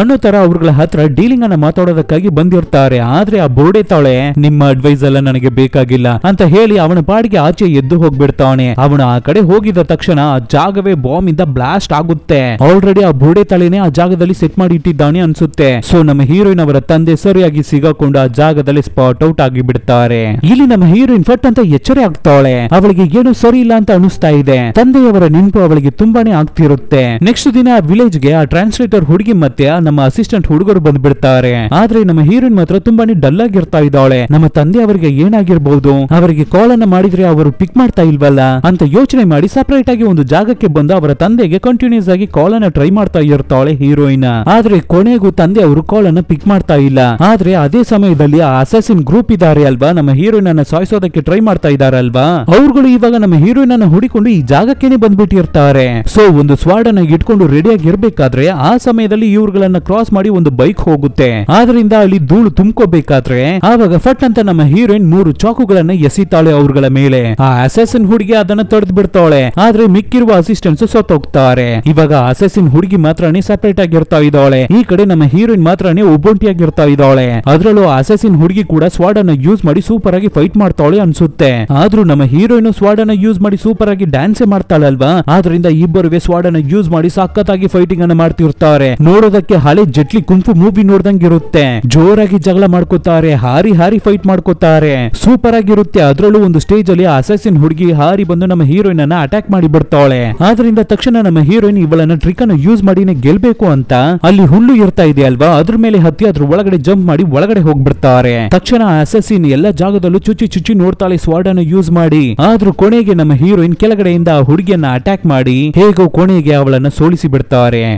ಇವು ಎಲ್ಲವೂ ಮುಗ್ದಾದ ಮೇಲೇನೆ ಆ ಜಾಗಕ್ಕೆ ನಮ್ಮ ಹೀರೋ ಬರ್ತಾನೆ. ಅದು ಮಾತ್ರ ಇಲ್ಲ, ಇವಾಗ ನಮ್ಮ ಹೀರೋ ಏನನ್ನ ಹೇಳ್ತಾನೆ ಅಂದ್ರೆ, ನಾವು ನಿಮ್ಮ ತಾಯಿ ಅವರನ್ನ ಹುಡುಕಿ ಕಂಡಿಡ್ದಾಯ್ತು, ಅವರು ಇಲ್ಲೇ ಪಕ್ಕದಲ್ಲಿ ಒಂದು ಫ್ಲವರ್ ಶಾಪ್ ಅನ್ನು ಇಟ್ಟು ರನ್ ಮಾಡ್ತಾ ಇದ್ದಾರೆ ಅಂತ ಒಂದು ಅಡ್ರೆಸ್ ಅನ್ನು ಕೊಡ್ಬೇಕಾದ್ರೆ ಅದನ್ನ ನಮ್ಮ ಹೀರೋಯಿನ್ ತಕ್ಷಣ ತಗೊಂಡು ಆ ಜಾಗಕ್ಕೆ ಓಡಿ ಹೋಗ್ತಾಳೆ ಅವರ ತಾಯಿಯನ್ನ ನೋಡೋಕೆ. ಆದ್ರೆ ಅಲ್ಲಿಗೆ ಬಂದಿದ್ದ ನಮ್ಮ ಹೀರೋಯಿನ್ಗೆ ದೊಡ್ಡದಾಗಿ ಶಾಕ್ ಆಗುತ್ತೆ. ಯಾಕೆ ಅಂದ್ರೆ ನಮ್ಮ ಹೀರೋಯಿನ್ ಅವರ ತಾಯಿ ಇನ್ನೊಬ್ಬರನ್ನ ಮದುವೆ ಆಗಿ ಅವರಿಗೆ ಅಂತ ಇನ್ನ 2 ಮಕ್ಕಳು ಇರ್ತಾ ಇದ್ದಾರೆ. ಅದರಲ್ಲಿ ಹುಡುಗಿ ಹೆಸರು ಕೂಡ ನಮ್ಮ ಹೀರೋಯಿನ್ ಅವಳ ಹೆಸರೇನೆ. ಇದನ್ನೆಲ್ಲ ನೋಡಿದ ನಮ್ಮ ಹೀರೋಯಿನ್ ತುಂಬಾನೇ ಕಷ್ಟಕ್ಕೆ ಒಳಗಾಗ್ತಾಳೆ, ತುಂಬಾನೇ ಬೇಜಾರಾಗ್ತಾಳೆ. ಅಮ್ಮ ನೆಮ್ಮದಿಯಾದ ಒಂದು ಲೈಫ್ ಅನ್ನ ಬದುಕ್ತಾ ಇದ್ದಾರೆ, ಅವರನ್ನ ಇವಾಗ ಹೋಗಿ ನಾವು ಡಿಸ್ಟರ್ಬ್ ಅನ್ನ ಮಾಡಬಾರ್ದು ಅಂತ ಅರ್ಥ ಮಾಡ್ಕೊಂಡು ತುಂಬಾನೇ ಬೇಜಾರಾಗಿ ಹತ್ಕೊಂಡು ಹಾಗೆ ದೂರದಿಂದಾನೇ ಅವರ ತಾಯಿಯನ್ನ ನೋಡ್ಬಿಟ್ಟು ಅಲ್ಲಿಂದ ಬಂದ್ಬಿಡ್ತಾಳೆ ನಮ್ಮ ಹೀರೋಯಿನ್. ಸೊ ನೆಕ್ಸ್ಟ್ ನಮ್ಮ ಹೀರೋಯಿನ್ ಏನನ್ನ ಮಾಡ್ತಾಳೆ ಅಂದ್ರೆ, ತಂದೆ ಅವರಿಗೆ ಏನಾಯ್ತು ಅಂತ ಗೊತ್ತಿಲ್ವಲ್ಲ, ಕಾಲ್ ಅನ್ನ ಮಾಡಿದ್ರು ಕೂಡ ಅವರು ಪಿಕ್ ಮಾಡ್ತಾ ಇಲ್ಲ. ಸೊ ನಾನು ಇವಾಗ ಚೈನಾಗೆ ಬೇಗನೆ ಹೊರಡಬೇಕಾಗಿದೆ ಅಂತ ನಮ್ಮ ಹೀರೋ ಹತ್ರ ಹೇಳ್ಬಿಟ್ಟು ಎಲ್ಲರ ಹತ್ರನೂ ಹೇಳ್ಬಿಟ್ಟು ಹೊರಡ್ತಾರೆ. ಆವಾಗ ನನಗೆ ಹೆಲ್ಪ್ ಮಾಡಿದಕ್ಕೆ ಎಲ್ಲರಿಗೂ ಥ್ಯಾಂಕ್ಸ್ ಅಂತ ಹೇಳ್ತಾಳೆ. ಆವಾಗ ನಮ್ಮ ಹೀರೋನು ಏನನ್ನೋ ಹೇಳೋದಕ್ಕೆ ಟ್ರೈ ಮಾಡ್ತಾ ಇದ್ದಾನೆ, ಎಷ್ಟೊನ್ನೋ ಹೇಳೋದಕ್ಕೆ ಟ್ರೈ ಮಾಡ್ತಾನೆ. ಆದ್ರೂ ಅವನ ಕೈಯಲ್ಲಿ ಅವನ ಲವ್ ಅನ್ನ ಎಕ್ಸ್ಪ್ರೆಸ್ ಮಾಡಿ ಹೇಳ್ಕೊಳ್ಳೋಕೆ ಆಗ್ತಾ ಇಲ್ಲ. ಇದನ್ನ ನಮ್ಮ ಹೀರೋಯಿನ್ ಅರ್ಥ ಮಾಡ್ಕೋತಾರೆ. ಆದ್ರೂ ಏನನ್ನು ಮಾತಾಡದೆ ಸೈಲೆಂಟ್ ಆಗಿ ಅಲ್ಲಿಂದ ಹೊರಟು ಚೈನಾಗೆ ಬಂದ್ಬಿಡ್ತಾರೆ. ಚೈನಾಗೆ ಬಂದಿದ್ದ ತಕ್ಷಣ ಅವರ ತಂದೆಯನ್ನ ಹುಡುಕಿನೇ ಹೋಗ್ತಾರೆ ನಮ್ಮ ಹೀರೋಯಿನ್. ಇವಾಗ್ಲೇನೆ ನಮಗೆ ಗೊತ್ತಾಗ್ಲಿಕ್ಕೆ ಬರುತ್ತೆ ಆ ಬಾಂಬ್ ಬ್ಲಾಸ್ಟ್ ಅಲ್ಲಿ ನಮ್ಮ ಹೀರೋಯಿನ್ ಅವರ ತಂದೆ ಸತ್ತೋಗಿಲ್ಲ ಅಂತ. ಆದ್ರೆ ಬಾಂಬ್ ಬ್ಲಾಸ್ಟ್ ಅಲ್ಲಿ ಅವರಿಗೆ ತುಂಬಾನೇ ಏಟ್ ಆಗ್ಬಿಟ್ಟಿರುತ್ತೆ, ಸಾಯುವ ಸ್ಟೇಜ್ ಅಲ್ಲಿ ಇರ್ತಿದ್ದಾರೆ. ಸೊ ಅವರ ತಂದೆ ಅವರ ಅಸಿಸ್ಟೆಂಟ್ ಅವರನ್ನ ಕಾಪಾಡಿ ಸೀಕ್ರೆಟ್ ಆಗಿ ಒಂದು ಜಾಗದಲ್ಲಿ ಇಟ್ಟು ಅವರನ್ನ ನೋಡ್ಕೊತಿರ್ತಾರೆ. ಅವರ ತಂದೆಗೆ ಇವರು ರೈಟ್ ಹ್ಯಾಂಡ್ ತರ. ಆವಾಗ ಅಸಿಸ್ಟೆಂಟ್ ನಮ್ಮ ಹೀರೋಯಿನ್ ಹತ್ರ, ನಿಮಗಾಗಿ ನಿಮ್ಮ ತಂದೆ ಇಷ್ಟು ದಿನ ವೇಟ್ ಮಾಡ್ತಾ ಇದ್ರು, ಸೊ ನೀವು ಇವಾಗ ಹೋಗಿ ಅವರ ಜೊತೆ ಮಾತಾಡಿ ಅಂತ ಹೇಳ್ಬೇಕಾದ್ರೆ ಅದೇ ತರ ನಮ್ಮ ಹೀರೋಯಿನ್ ತುಂಬಾನೇ ಫೀಲ್ ಮಾಡಿ ಅವರ ತಂದೆ ಹತ್ರ ಹೋಗಿ, ಈ ರೀತಿ ತಾಯಿ ಅವರನ್ನ ಕೊರಿಯಾದಲ್ಲಿ ನೋಡ್ದೆ ಅಪ್ಪ, ಅವರು ತುಂಬಾ ಚೆನ್ನಾಗಿರ್ತಾ ಇದ್ದಾರೆ ಅಂತ ಎಮೋಷನಲ್ ಆಗಿ ಹೇಳ್ಬೇಕಾದ್ರೆ ಇವು ಎಲ್ಲವನ್ನು ಕೇಳಿದ ನಮ್ಮ ಹೀರೋಯಿನ್ ಅವರ ತಂದೆ ಹಾಗೆ ಖುಷಿಯಿಂದಾನೆ ಸತ್ತೋಗ್ತಾರೆ. ಅಷ್ಟೇ ಇದನ್ನು ನೋಡುವ ನಮ್ಮ ಹೀರೋಯಿನ್ಗೆ ತುಂಬಾನೇ ಬೇಜಾರಾಗುತ್ತೆ. ಅಟ್ ದಿ ಸೇಮ್ ಟೈಮ್ ತುಂಬಾನೇ ಕೋಪನೂ ಆಗುತ್ತೆ. ನಮ್ಮ ತಂದೆ ಅವರನ್ನ ಕೊಂದವರನ್ನ ನಾನು ಸುಮ್ನೆ ಬಿಡಲ್ಲ ಅಂತ ಒಂದು ಡಿಸಿಷನ್ ಗೆ ಬರ್ತಾಳೆ ನಮ್ಮ ಹೀರೋಯಿನ್. ಅದೇ ಸಮಯದಲ್ಲಿ ಈ ಕಡೆ ನಮ್ಮ ಹೀರೋ ಹೀರೋಯಿನ್ ಅನ್ನ ಹುಡಿಕೊಂಡು ಚೈನಾಗೆ ಬಂದ್ಬಿಟ್ಟಿರ್ತಾನೆ. ನಮ್ಮ ಹೀರೋಯಿನ್ ಅನ್ನ ಬಿಟ್ಬಿಟ್ಟು ಅವನ ಕೈಯಲ್ಲಿ ಇರೋಕೆ ಆಗ್ತಾ ಇಲ್ಲ, ಆದ್ರಿಂದಾನೇ ಚೈನಾಗೆ ಬಂದ್ಬಿಟ್ಟಿರ್ತಾನೆ. ಆದ್ರೆ ಇವಾಗ ನಮ್ಮ ಹೀರೋಯಿನ್ ಅನ್ನ ಮೀಟ್ ಮಾಡಿ, ನೀವು ನಿಮ್ಮ ತಾಯಿಯವರ ಫೋಟೋವನ್ನ ಅಲ್ಲೇನೆ ಬಿಟ್ಬಿಟ್ಟು ಬಂದ್ಬಿಟ್ಟಿದ್ರಿ, ಅದನ್ನ ರಿಟರ್ನ್ ಕೊಡೋದಕ್ಕಾಗಿ ನಾನು ಇವಾಗ ಚೈನಾಗೆ ಬಂದೆ ಅಂತ ಹೇಳ್ಬಿಟ್ಟು ಹಾಗೇನೆ ಅವನ ಫ್ಯಾಮಿಲಿ ನೆಕ್ಲೆಸ್ ಅನ್ನ ನಮ್ಮ ಹೀರೋಯಿನ್ ಕೈಗೆ ಕೊಟ್ಟು ಅವಳಿಗೆ ಪ್ರಪೋಸ್ ಅನ್ನ ಮಾಡ್ತಾನೆ. ಆವಾಗ ನಮ್ಮ ಹೀರೋಯಿನ್ ಅವನನ್ನ ತುಂಬಾನೇ ಇಷ್ಟ ಆಗ್ಬಿಟ್ಟು ಅವನಿಗೆ ಲಿಪ್ ಲಾಕ್ ಅನ್ನ ಮಾಡಿ ಕಿಸ್ ಮಾಡ್ತಾಳೆ. ಹಾಗೆ ಸೀನ್ ಅನ್ನು ಕಟ್ ಮಾಡಿದ್ರೆ ನೆಕ್ಸ್ಟ್ ದಿನ ಬೋರ್ಡೆ ತಲೆ ಬಾಸ್ ಇರ್ತಾ ಇದ್ದಾನಲ್ಲ, ಅವನ ಗ್ಯಾಂಗ್ ಮೆಂಬರ್ ಒಬ್ಬನಿಗೆ ಮದುವೆ ಆಗ್ತಾ ಇದೆ. ಸೊ ಆ ವೆಡ್ಡಿಂಗ್ ಫಂಕ್ಷನ್ ಗೆ ಬಂದಿರ್ತಾನೆ. ಅದು ಮಾತ್ರ ಇಲ್ಲ, ಆ ಜಾಗಕ್ಕೆ ನಮ್ಮ ಹೀರೋಯಿನ್ ಕೂಡ ಬಂದಿರ್ತಾರೆ. ಯಾವ ಗೆಟಪ್ ಅಲ್ಲಿ ಬಂದಿದ್ದಾರೆ ಅಂದ್ರೆ ಮದುವೆ ಹುಡುಗಿಯ ಗೆಟಪ್ ಅಲ್ಲಿ ಬಂದಿರ್ತಾರೆ. ಅದೇ ತರ ಬೋರ್ಡೆ ತಲೆ ಬಾಸ್ ಕೂಡ ಒಂದು ಸ್ವಾಡ್ ಅನ್ನ ತಗೊಂಡು ಮದುವೆ ಹುಡುಗಿಗೆ ಗಿಫ್ಟ್ ಅನ್ನ ಕೊಡೋಣ ಅಂತ ಒಂದು ಸ್ವಾಡ್ ಅನ್ನ ಕೊಡೋದಕ್ಕೆ ಬರ್ಬೇಕಾದ್ರೆ ಅವಾಗ ತಕ್ಷಣ ನಮ್ಮ ಹೀರೋಯಿನ್ ಆ ಸ್ವಾಡ್ ಅನ್ನ ಕಿತ್ಕೊಂಡು ಅವನನ್ನೇ ಅಟ್ಯಾಕ್ ಮಾಡ್ತಾಳೆ. ಆದ್ರೆ ಬೋರ್ಡೆ ತಲೆ ಹುಷಾರಾಗ್ಬಿಟ್ಟ, ಲೈಟ್ ಆಗಿ ಆಗಿ ಎಸ್ಕೇಪ್ ಆಗ್ಬಿಡ್ತಾನೆ. ಅವನಿಗೆ ಚಿಕ್ಕದಾಗಿ ಏಟು ಮಾತ್ರ ಆಗ್ಬಿಟ್ಟಿರುತ್ತೆ. ತಕ್ಷಣ ಅವನ ಗ್ಯಾಂಗ್ ಮೆಂಬರ್ಸ್ ಅವನನ್ನ ಕಾಪಾಡಿ ಬಿಡ್ತಾರೆ. ಅದು ಮಾತ್ರ ಇಲ್ಲ, ಆ ಜಾಗದಲ್ಲಿ ಇರ್ತಾ ಇರೋರು ಎಲ್ಲರೂ ದೊಡ್ಡ ದೊಡ್ಡ ವಿಐಪಿಸ್ ಅಲ್ವಾ, ಆದ್ರಿಂದ ಅವರ ಹುಡುಗರೆಲ್ಲ ನಮ್ಮ ಹೀರೋಯಿನ್ ಅನ್ನ ಅಟ್ಯಾಕ್ ಮಾಡೋದಕ್ಕೆ ಬರ್ತಾರೆ. ಅದೇ ಸಮಯದಲ್ಲಿ ನಮ್ಮ ಹೀರೋಯಿನ್ ಅವರ ಗ್ಯಾಂಗ್ ಮೆಂಬರ್ಸ್ ಅನ್ನ ಕರ್ಕೊಂಡು ಆ ಜಾಗಕ್ಕೆ ಬಂದ್ಬಿಡ್ತಾನೆ. ಸೊ ಫೈಟ್ ಜೋರಾಗಿ ನಡೆಯೋದಕ್ಕೆ ಶುರುವಾಗುತ್ತೆ. ನಮ್ಮ ಹೀರೋಯಿನ್ ಬಗ್ಗೆ ಹೇಳೋದೇ ಬೇಕಾಗಿಲ್ಲ, ಸೂಪರ್ ಆಗಿ ಫೈಟ್ ಮಾಡ್ತಿರ್ತಾಳೆ. ಜಂಪ್ ಮಾಡಿ ಬ್ಯಾಕ್ ಫ್ಲಿಪ್ ಹೊಡೆದು ಸಮರ್ ಸಾಲ್ಟ್ ಹೊಡೆದೆಲ್ಲ ಫೈಟ್ ಮಾಡ್ತಿರ್ತಾಳೆ. ಸ್ವಾರ್ಡ್ ಅನ್ನು ಯೂಸ್ ಮಾಡಿ ಸಿಕ್ಕಾಪಟ್ಟೆ ಜನರಿಗೆ ಹೊಡೆದು ಚೆಚ್ತಿರ್ತಾಳೆ. ಅದ್ರಲ್ಲೂ ಆ ಮದುವೆ ಹುಡುಗಿಯ ಗೆಟಪ್ ಇಂದ ಚೇಂಜ್ ಆಗ್ತಾಳೆ ನೋಡಿ, ಸೂಪರ್ ಆಗಿರುತ್ತೆ ಸೀನ್. ಸೊ ಈ ರೀತಿ ಎಲ್ಲರನ್ನು ಹೊಡೆದಾಕ್ಬೇಕಾದ್ರೆ ಟನಲ್ ಒಳಗಡೆನು ಫೈಟ್ ನಡೆಯುತ್ತೆ. ಏನೇ ಆ ಜಾಗದಲ್ಲಿ ಕತ್ತಲೆಯಾಗಿ ಇರ್ತಾ ಇದ್ರು ಕೂಡ ನಮ್ಮ ಹೀರೋಯಿನ್ಗೆ ಕುಂಫು ಮಾರ್ಷಿಯಲ್ ಆರ್ಟ್ಸ್ ಎಲ್ಲ ಚೆನ್ನಾಗಿ ಗೊತ್ತು ಅನ್ಸುತ್ತೆ. ಆ ಕತ್ತಲೆಯಲ್ಲಿ ಕೂಡ ಎಲ್ಲರನ್ನು ಹೊಡೆದು ಚಿಂದಿ ಮಾಡ್ಬಿಟ್ಟು ಮಾಸ್ ಆಗಿ ಹೊರಗಡೆ ಬರ್ತಾಳೆ. ಆವಾಗ ಬೋಡೆ ತಲೆಗೆ ಒಬ್ಬ ಅಸಿಸ್ಟೆಂಟ್ ಇರ್ತಾನೆ ಅಲ್ವಾ, ರೈಟ್ ಹ್ಯಾಂಡ್ ಅಂತ, ಅವನು ಏನನ್ನ ಮಾಡ್ತಾನೆ ಅಂದ್ರೆ ಒಂದು ಗನ್ ಅನ್ನು ಯೂಸ್ ಮಾಡಿ ನಮ್ಮ ಹೀರೋಯಿನ್ ಅನ್ನ ಶೂಟ್ ಮಾಡೋದಕ್ಕೆ ಟ್ರೈ ಮಾಡ್ತಾನೆ. ಆದ್ರೂ ನಮ್ಮ ಹೀರೋಯಿನ್ ಅಲ್ಲಿ ಇಲ್ಲಿ ಅಂತ ಮೂವ್ ಆಗಿ ಒಂದು ಚಾಕುವನ್ನು ತಗೊಂಡು ಅವನ ಮೇಲೆ ಬಿಸಾಕಿ ಅವನನ್ನು ಕೊಂದು ಬಿಡ್ತಾಳೆ. ಇದನ್ನು ನೋಡಿದ ಮಿಕ್ಕಿರೋ ಹುಡುಗರೆಲ್ಲ ಹೆದರಿ ಬೆದರಿ ಅಲ್ಲಿಂದ ಓಡಿ ಹೋಗ್ಬಿಡ್ತಾರೆ. ಅಷ್ಟು ಸೀನ್ ತೋರಿಸ್ಬಿಡ್ತಾಳೆ ನಮ್ಮ ಹೀರೋಯಿನ್. ನಂತರ ಒಂದು ದೊಡ್ಡ ಸ್ವಾಡ್ ಅನ್ನ ತಗೊಂಡು ಆ ಬೋಡೆ ತಲೆಯನ್ನ ಹುಡಿಕೊಂಡು ಬರ್ತಾಳೆ ನಮ್ಮ ಹೀರೋಯಿನ್. ಅವನು ಒಂದು ಟೆರೆಸ್ ಮೇಲೆ ನಿಂತಿರ್ತಾನೆ. ಆ ಜಾಗಕ್ಕೆ ಬರ್ತಾಳೆ ನಮ್ಮ ಹೀರೋಯಿನ್. ಅವನಿಗೆ ಆಲ್ರೆಡಿ ಏಟಾಗಿರುತ್ತೆ ಅಲ್ವಾ. ಸೊ ಒಂದು ಜಾಗದಲ್ಲಿ ಕೂತ್ಕೊಂಡು ನಮ್ಮ ಹೀರೋಯಿನ್ ಹತ್ರ ಏನನ್ನ ಹೇಳ್ತಾನೆ ಅಂದ್ರೆ, ನಿಮ್ಮ ತಂದೆಯವರು ನಿನ್ನನ್ನ ಯಾವಾಗ್ಲೂ ತುಂಬಾನೇ ಹೊಗಳಿ ಮಾತಾಡ್ತಾ ಇದ್ರು, ನೀನೇನೋ ಸ್ವಾಡ್ ಫೈಟ್ ಅಲ್ಲಿ ದೊಡ್ಡ ಇವಳು ಅನ್ನೋ ರೀತಿ ಹೇಳ್ತಾ ಇದ್ರು, ನೋಡ್ಬಿಡೋನ್ವಾ ಇವಾಗ 1vs1 ನೋಡ್ಬಿಡೋನ್ವಾ, ಫೈಟ್ ಮಾಡಿ ಬಿಡೋನ್ವಾ ಅಂತ ಕೇಳ್ಬೇಕಾದ್ರೆ ಅದಕ್ಕೆ ನಮ್ಮ ಹೀರೋಯಿನ್ ಸರಿ ಬಾರೋ ನೋಡ್ಕೊಳ್ಳೋಣ ಅಂತ ಹೇಳ್ಬಿಟ್ಟು ಸ್ವಾಡ್ ಅನ್ನ ಹಿಡ್ಕೊಂಡು ರೆಡಿಯಾಗಿ ನಿಂತಿರ್ಬೇಕಾದ್ರೆ ಆವಾಗ ಬೋರ್ಡೆ ತಾಳೆ ಚೀಟ್ ಮಾಡಿ ಬಿಡ್ತಾವನೆ. ಸಡನ್ ಆಗಿ ಗನ್ ಅನ್ನ ತಗೊಂಡು ನಮ್ಮ ಹೀರೋಯಿನ್ ಅನ್ನ ಶೂಟ್ ಮಾಡ್ತಾ ಇರ್ತಾವನೆ. ಸೊ ನಮ್ಮ ಹೀರೋಯಿನ್ಗೆ ಕಾಲಿಗೆ ಏಟಾಗ್ಬಿಡುತ್ತೆ. ಆವಾಗ ತಾಳೆ, ಏನು ನಾನು ಹೇಳಿದ್ದನ್ನ ನಂಬ್ಕೋಬಿಟ್ಟ ನೀನು, ನನಗೆ ಎದುರಾಗಿ ಫೈಟ್ ಮಾಡೋದಕ್ಕೆ ನಿನಗೆ ಅಷ್ಟೊಂದು ಧೈರ್ಯ ಬಂದ್ಬಿಟ್ಟಿದೀಯಾ, ನೀನೆಲ್ಲ ನನ್ನ ಸ್ಲಿಪ್ಪರ್ಗೆ ಈಕ್ವಲ್ ಅಂತ ಭಯಂಕರವಾಗಿ ನಗಾಡ್ಕೊಂಡು ನಮ್ಮ ಹೀರೋಯಿನ್ ಅನ್ನ ಶೂಟ್ ಮಾಡಿ ಅವಳ ಕಥೆಯನ್ನೇ ಮುಗಿಸ್ಬಿಡೋಣ ಅನ್ಕೋಬೇಕಾದ್ರೆ ಆವಾಗ ನಮ್ಮ ಹೀರೋ ಬೈಕ್ ಅಲ್ಲಿ ಹಾರಿ ಬಂದು ಆ ಜಾಗದಲ್ಲಿ ಬೀಳ್ತಾವನೆ. ಆಮೇಲೆ ಆ ಬೋರ್ಡೆ ತಾಳಿಯನ್ನ ಡಿಸ್ಟ್ರಾಕ್ಟ್ ಮಾಡೋ ರೀತಿ ತುಂಬಾ ವಿಷಯಗಳನ್ನ ಹೇಳೋದಕ್ಕೆ ಶುರು ಮಾಡ್ತಾವನೆ. ಯಾರೋ ಇವನು ಲೂಸ್ ಆಗಿ ಮಾತಾಡ್ತಾ ಇದಾನಲ್ಲ ಅಂತ ಬೋರ್ಡೆ ತಾಳಿ ಗಣ್ಣಿಂದ ನಮ್ಮ ಹೀರೋವನ್ನ ಶೂಟ್ ಮಾಡಿ ಬಿಡ್ತಾವನೆ. ನಮ್ಮ ಹೀರೋ ಅವನ ಶೋಲ್ಡರ್ಗೆ ಏಟಾಗಿ ಹಾಗೆ ಬಿಲ್ಡಿಂಗ್ ಇಂದ ಕೆಳಗಡೆ ಬಿದ್ದೋಗ್ತಾನೆ ಹುಡುಗ. ಇದನ್ನ ನೋಡಿದ ನಮ್ಮ ಹೀರೋಯಿನ್ಗೆ ಸಿಕ್ಕಾಪಟ್ಟೆ ಕೋಪ ಬರುತ್ತೆ. ಈ ಗ್ಯಾಪ್ ಅನ್ನು ಯೂಸ್ ಮಾಡಿ ಆ ಬೋರ್ಡೆ ತಲೆಯನ್ನ ಅಟ್ಯಾಕ್ ಮಾಡ್ತಾರೆ. ಅವನ ಪಕ್ಕಕ್ಕೆ ಬಂದು ಅವರ ಸ್ವಾಡ್ ಅನ್ನು ಯೂಸ್ ಮಾಡಿ ಅವನಿಗೆ ಕಟ್ ಮಾಡಿ ಅವನ ಹೊಟ್ಟೆಗೆ ಚುಚ್ಚಿ ಅವನನ್ನು ಸುತ್ತಿ ಬಿಡಬೇಕಾದ್ರೆ ಅವನು ಹಿಂದೆ ಹೋಗ್ತಾನೆ. ಆವಾಗ ಒಂದು ಚಾಕುವನ್ನು ತೆಗೆದು ಬಿಸಾಕ್ಬೇಕಾದ್ರೆ ಅದು ಅವನಿಗೆ ಚುಚ್ಚಿ ಅವನು ಹಾಗೆ ಆ ಬಿಲ್ಡಿಂಗ್ ಮೇಲಿಂದ ಕೆಳಗಡೆ ಬಿದ್ದೋಗ್ತಾನೆ. ಸೊ ಪಕ್ಕದಲ್ಲಿ ಬಂದು ನೋಡ್ಬೇಕಾದ್ರೆ ಅವನು ಕೆಳಗಡೆ ಬಿದ್ದು ಸತ್ತೋಗ್ಬಿಟ್ಟಿರ್ತಾನೆ. ಆಮೇಲೆ ಅಯ್ಯೋ ಹೀರೋಗೆ ಏನಾಯ್ತು ಅಂತ ನೋಡೋದಕ್ಕಾಗಿ ಅವನನ್ನ ಬಂದು ನೋಡ್ತಾರೆ ನಮ್ಮ ಹೀರೋಯಿನ್. ನೋಡಿದ್ರೆ ನಮ್ಮ ಹೀರೋಗೆ ಸಾವೇ ಇಲ್ಲ ಅನ್ಸುತ್ತೆ. ಒಂದು ಕಾರ್ಪೊರೇಷನ್ ಗಾರ್ಬೇಜ್ ಗಾಡಿಗೆ ಬಿದ್ದು ಹೇಗೋ ಜೀವಂತವಾಗಿ ತಪ್ಪಿಸ್ಕೊಬಿಟ್ಟಿರ್ತಾನೆ ನಮ್ಮ ಹೀರೋ. ನೀನು ತುಂಬಾನೇ ಲಕ್ಕಿ ಕಣೋ ಅನ್ನೋ ರೀತಿ ಅವನನ್ನ ನೋಡಿ ನಮ್ಮ ಹೀರೋಯಿನ್ ನಗಾಡ್ತಾರೆ. ಹಾಗೆ ಸೀನ್ ಕಟ್ ಆಗುತ್ತೆ. ನೆಕ್ಸ್ಟ್ ದಿನ ನೋಡಿದ್ರೆ ನಮ್ಮ ಹೀರೋಯಿನ್ ಇವಾಗ ದೊಡ್ಡ ಗ್ಯಾಂಗ್ಸ್ಟರ್ ಆಗಿ ಚೇಂಜ್ ಆಗ್ಬಿಟ್ಟಿದ್ದಾರೆ. ಯಾಕೆ ಅಂದ್ರೆ ನಮ್ಮ ಹೀರೋಯಿನ್ ಗೆ ಆಪೋಸಿಟ್ ಆಗಿ ಇವಾಗ ಯಾರೂ ಇರ್ತಾ ಇಲ್ಲ, ಎಲ್ಲರ ಕಥೆಯನ್ನು ನಮ್ಮ ಹೀರೋಯಿನ್ ಮುಗಿಸ್ಬಿಟ್ಟಿದ್ದಾರೆ. ಇದನ್ನು ನೋಡಿದ ನಮ್ಮ ಹೀರೋ ಅಷ್ಟೇ, ಇವಾಗ ಹೀರೋಯಿನ್ ದೊಡ್ಡ ಗ್ಯಾಂಗ್ಸ್ಟರ್ ಆಗ್ಬಿಟ್ಟಿದ್ದಾಳೆ, ಇನ್ ಮುಂದೆ ನಮ್ಮನ್ನೆಲ್ಲ ಕೇರೆ ಮಾಡಲ್ಲ ಅಂತ ಯೋಚನೆ ಮಾಡ್ಕೊಂಡು ಹಾಗೆ ಕೊರಿಯಾಗೆ ಹೊರಡ್ತಾನೆ. ಅದೇ ಸಮಯದಲ್ಲಿ ಈ ಕಡೆ ನಮ್ಮ ಹೀರೋಯಿನ್ ಅನ್ನ ನೋಡಿದ್ರೆ ದೊಡ್ಡ ಗ್ಯಾಂಗ್ಸ್ಟರ್ ಆಗಿ ಚೇಂಜ್ ಆಗ್ಬಿಟ್ಟಿರ್ತಾಳೆ. ಬಾಸ್ ಎಲ್ಲರಿಗೂ ಇವಳ ತಂದೆ ಒಂದು ಜಾಗದಲ್ಲಿ ಇದ್ದಿರ್ತಾರೆ ಅಲ್ವಾ, ಬ್ಲಾಕ್ ಡ್ರ್ಯಾಗನ್ ಅನ್ನುವ ಗ್ಯಾಂಗ್ ಟೀಮ್, ಆ ಗ್ರೂಪ್ ಗೆ ಹೆಡ್ ಆಗಿದ್ದಿರ್ತಾರೆ. ಆ ಗ್ರೂಪ್ ಗೆ ಇವಾಗ ಹೆಡ್ ಆಗಿ ನಮ್ಮ ಹೀರೋಯಿನ್ ಅವರೇ ಇರ್ತಾ ಇರೋದು. ಚೈನಾದಲ್ಲೇ ಇರುವ ಗ್ಯಾಂಗ್ಸ್ಟರ್ ಗಳಿಗೇನೆ ದೊಡ್ಡ ಗ್ಯಾಂಗ್ಸ್ಟರ್ ಟೀಮ್ ಇದು. ಸೊ ಇವಾಗ ನಮ್ಮ ಹೀರೋಯಿನ್ ಗೆ ಒಬ್ಬ ಹೊಸದಾಗಿ ರೈಟ್ ಹ್ಯಾಂಡ್ ಬಂದಿರ್ತಾನೆ. ಅವನ ಹತ್ರ ನಮ್ಮ ಹೀರೋಯಿನ್ ಈ ರೀತಿ ಹೀರೋ ಮತ್ತೆ ರಿಟರ್ನ್ ಹೊರಟು ಕೊರಿಯಾಗೇನೆ ಹೋಗ್ತಾ ಇದ್ದಾನೆ, ಅವನನ್ನ ಹೋಗೋದಕ್ಕೆ ಬಿಡಬೇಡಿ, ಅವನನ್ನ ತಡೀರಿ ಅಂತ ಹೇಳ್ಬೇಕಾದ್ರೆ ಆವಾಗ ರೈಟ್ ಹ್ಯಾಂಡ್, ಇಂತಹ ಸಿಚುವೇಶನ್ ಅಲ್ಲೇ ನಿಮ್ಮ ತಂದೆ ಅವರು ತಪ್ಪು ಮಾಡಿದ್ರು, ನಿಮ್ಮ ತಾಯಿಯವರು ಕೋಪಿಸಿಕೊಂಡು ಈ ಜಾಗವನ್ನ ಬಿಟ್ಟು ಹೋಗ್ಬೇಕಾದ್ರೆ ನಿಮ್ಮ ತಂದೆಯವರು ಅವರನ್ನ ತಡಿಲೇ ಇಲ್ಲ, ಆದ್ರಿಂದಾನೇ ನಿಮ್ಮ ತಾಯಿಯವರು ನಿಮ್ಮನ್ನ ಬಿಟ್ಬಿಟ್ಟು ಹೋಗ್ಬಿಟ್ರು. ಆದ್ರೆ ಇವಾಗ ನೀವು ಆ ತಪ್ಪನ್ನ ಮಾಡ್ತಾ ಇಲ್ಲ, ಕರೆಕ್ಟ್ ಆದ ಡಿಸಿಷನ್ ಅನ್ನೇ ತಗೊಂಡಿದ್ದೀರಾ ಅಂತ ಹೇಳ್ತಿರ್ತಾರೆ. ಅದೇ ಸಮಯದಲ್ಲಿ ಈ ಕಡೆ ನಮ್ಮ ಹೀರೋ ಹೋಗ್ತಾ ಇರುವ ಕಾರನ್ನ ಅಡ್ಡ ಹಾಕಿ ಅವನನ್ನ ಕರ್ಕೊಂಡು ನಮ್ಮ ಹೀರೋಯಿನ್ ಹತ್ರ ಬರ್ತಾರೆ ಹುಡುಗರು. ಆವಾಗ ನಮ್ಮ ಹೀರೋಯಿನ್ ಹೀರೋ ಹತ್ರ ನನ್ನನ್ನ ಬಿಟ್ಬಿಟ್ಟು ಓಡೋಗ್ಬಿಡೋಣ ಅಂತ ನೀನು ಅನ್ಕೊಂಡ, ನಾನು ನಿನ್ನನ್ನ ಬಿಡಲ್ಲ ಅಂತ ಅವನಿಗೆ ಪ್ರಪೋಸ್ ಅನ್ನ ಮಾಡ್ತಾಳೆ. ಅದನ್ನ ಈ ರೈಟ್ ಹ್ಯಾಂಡ್ ಟ್ರಾನ್ಸ್ಲೇಟ್ ಮಾಡಿ ಕೊರಿಯಾದಲ್ಲಿ ಹೇಳ್ತಾನೆ. ಆವಾಗ ನಮ್ಮ ಹೀರೋ ನಾನು ಇವಾಗ ಒಪ್ಕೊಳ್ಳಿಲ್ಲ ಅಂದ್ರೆ ನೀನು ಏನನ್ನ ಮಾಡ್ತೀಯ ಅಂತ ಜಾಲಿಯಾಗಿ ಮಾತಾಡಿ ಕೇಳ್ಬೇಕಾದ್ರೆ ತಕ್ಷಣ ಅಸಿಸ್ಟೆಂಟ್ ಹುಡುಗರೆಲ್ಲ ಅವನ ಕತ್ತಿಗೆ ತುಂಬಾ ಚಾಕುಗಳನ್ನ ಮಡುಗ್ತಾರೆ. ಇಲ್ಲ ಇಲ್ಲ ನಾನು ಸುಮ್ನೆ ಹೇಳ್ದೆ, ಅದು ಹೇಗೆ ನಾನು ನಿನ್ನನ್ನ ಬಿಟ್ಬಿಟ್ಟು ಹೋಗ್ಬಿಡ್ತೀನಿ, ನೀನು ನನ್ನ ಪ್ರಾಣ, ನನ್ನ ಜೀವ, ಯು ಆರ್ ಮೈ ಲವ್ ಅಂತ ಹೇಳಿ ಫಾಸ್ಟ್ ಆಗಿ ಓಡಿ ಬಂದು ಇಬ್ಬರುವೆ ತಪ್ಕೋತಾರೆ. ಹಾಗೆ ಇಲ್ಲಿಗೇನೆ ಈ ಮೂವಿ ಮುಗಿಯುತ್ತೆ. ಸೊ ಹೇಗಿತ್ತು ಮೂವಿ? ಚೆನ್ನಾಗಿತ್ತಲ್ವಾ? ನಿಮಗೆ ಇಷ್ಟ ಆಯ್ತಲ್ವಾ? ಹಾಗಿದ್ರೆ ಮರೆಯದೆ ವಿಡಿಯೋಗೆ ಲೈಕ್ ಅನ್ನ ಮಾಡಿ. ಮತ್ತೆ ಈ ಮೂವಿಯ ಬಗ್ಗೆ ನಿಮಗೆ ಏನು ಅನ್ಸುತ್ತೆ ಅನ್ನೋದನ್ನ ಕಮೆಂಟ್ ಬಾಕ್ಸ್ ಅಲ್ಲಿ ಹೇಳಿ ಕಮೆಂಟ್ ಮಾಡಿ. ಸೊ ಈ ತರದ ಡಿಫ್ರೆಂಟ್ ಆದ ಮೂವೀಸ್ ಅನ್ನ ನಾವು ನಿಮಗೆ ಕೊಡ್ತಾನೆ ಇರ್ತೀವಿ. ಅದಕ್ಕೆ ನೀವು ಮಾಡಬೇಕಾಗಿರೋದು ನಿಮ್ಮ ಸಪೋರ್ಟ್ ಮಾತ್ರ. ಏನು ಇಲ್ಲ, ನಿಮ್ಮ ಫ್ರೆಂಡ್ಸ್ಗೆ ಫ್ಯಾಮಿಲಿಗೆ ಹೇ ಈ ರೀತಿ ಒಂದು ಚಾನಲ್ ಇದೆ ಚೆನ್ನಾಗಿದೆ ನೋಡು ಅಂತ ಹೇಳಿದ್ರೇನೆ ಸಾಕು. Soon catch you peoples with an another nice movie. Take care.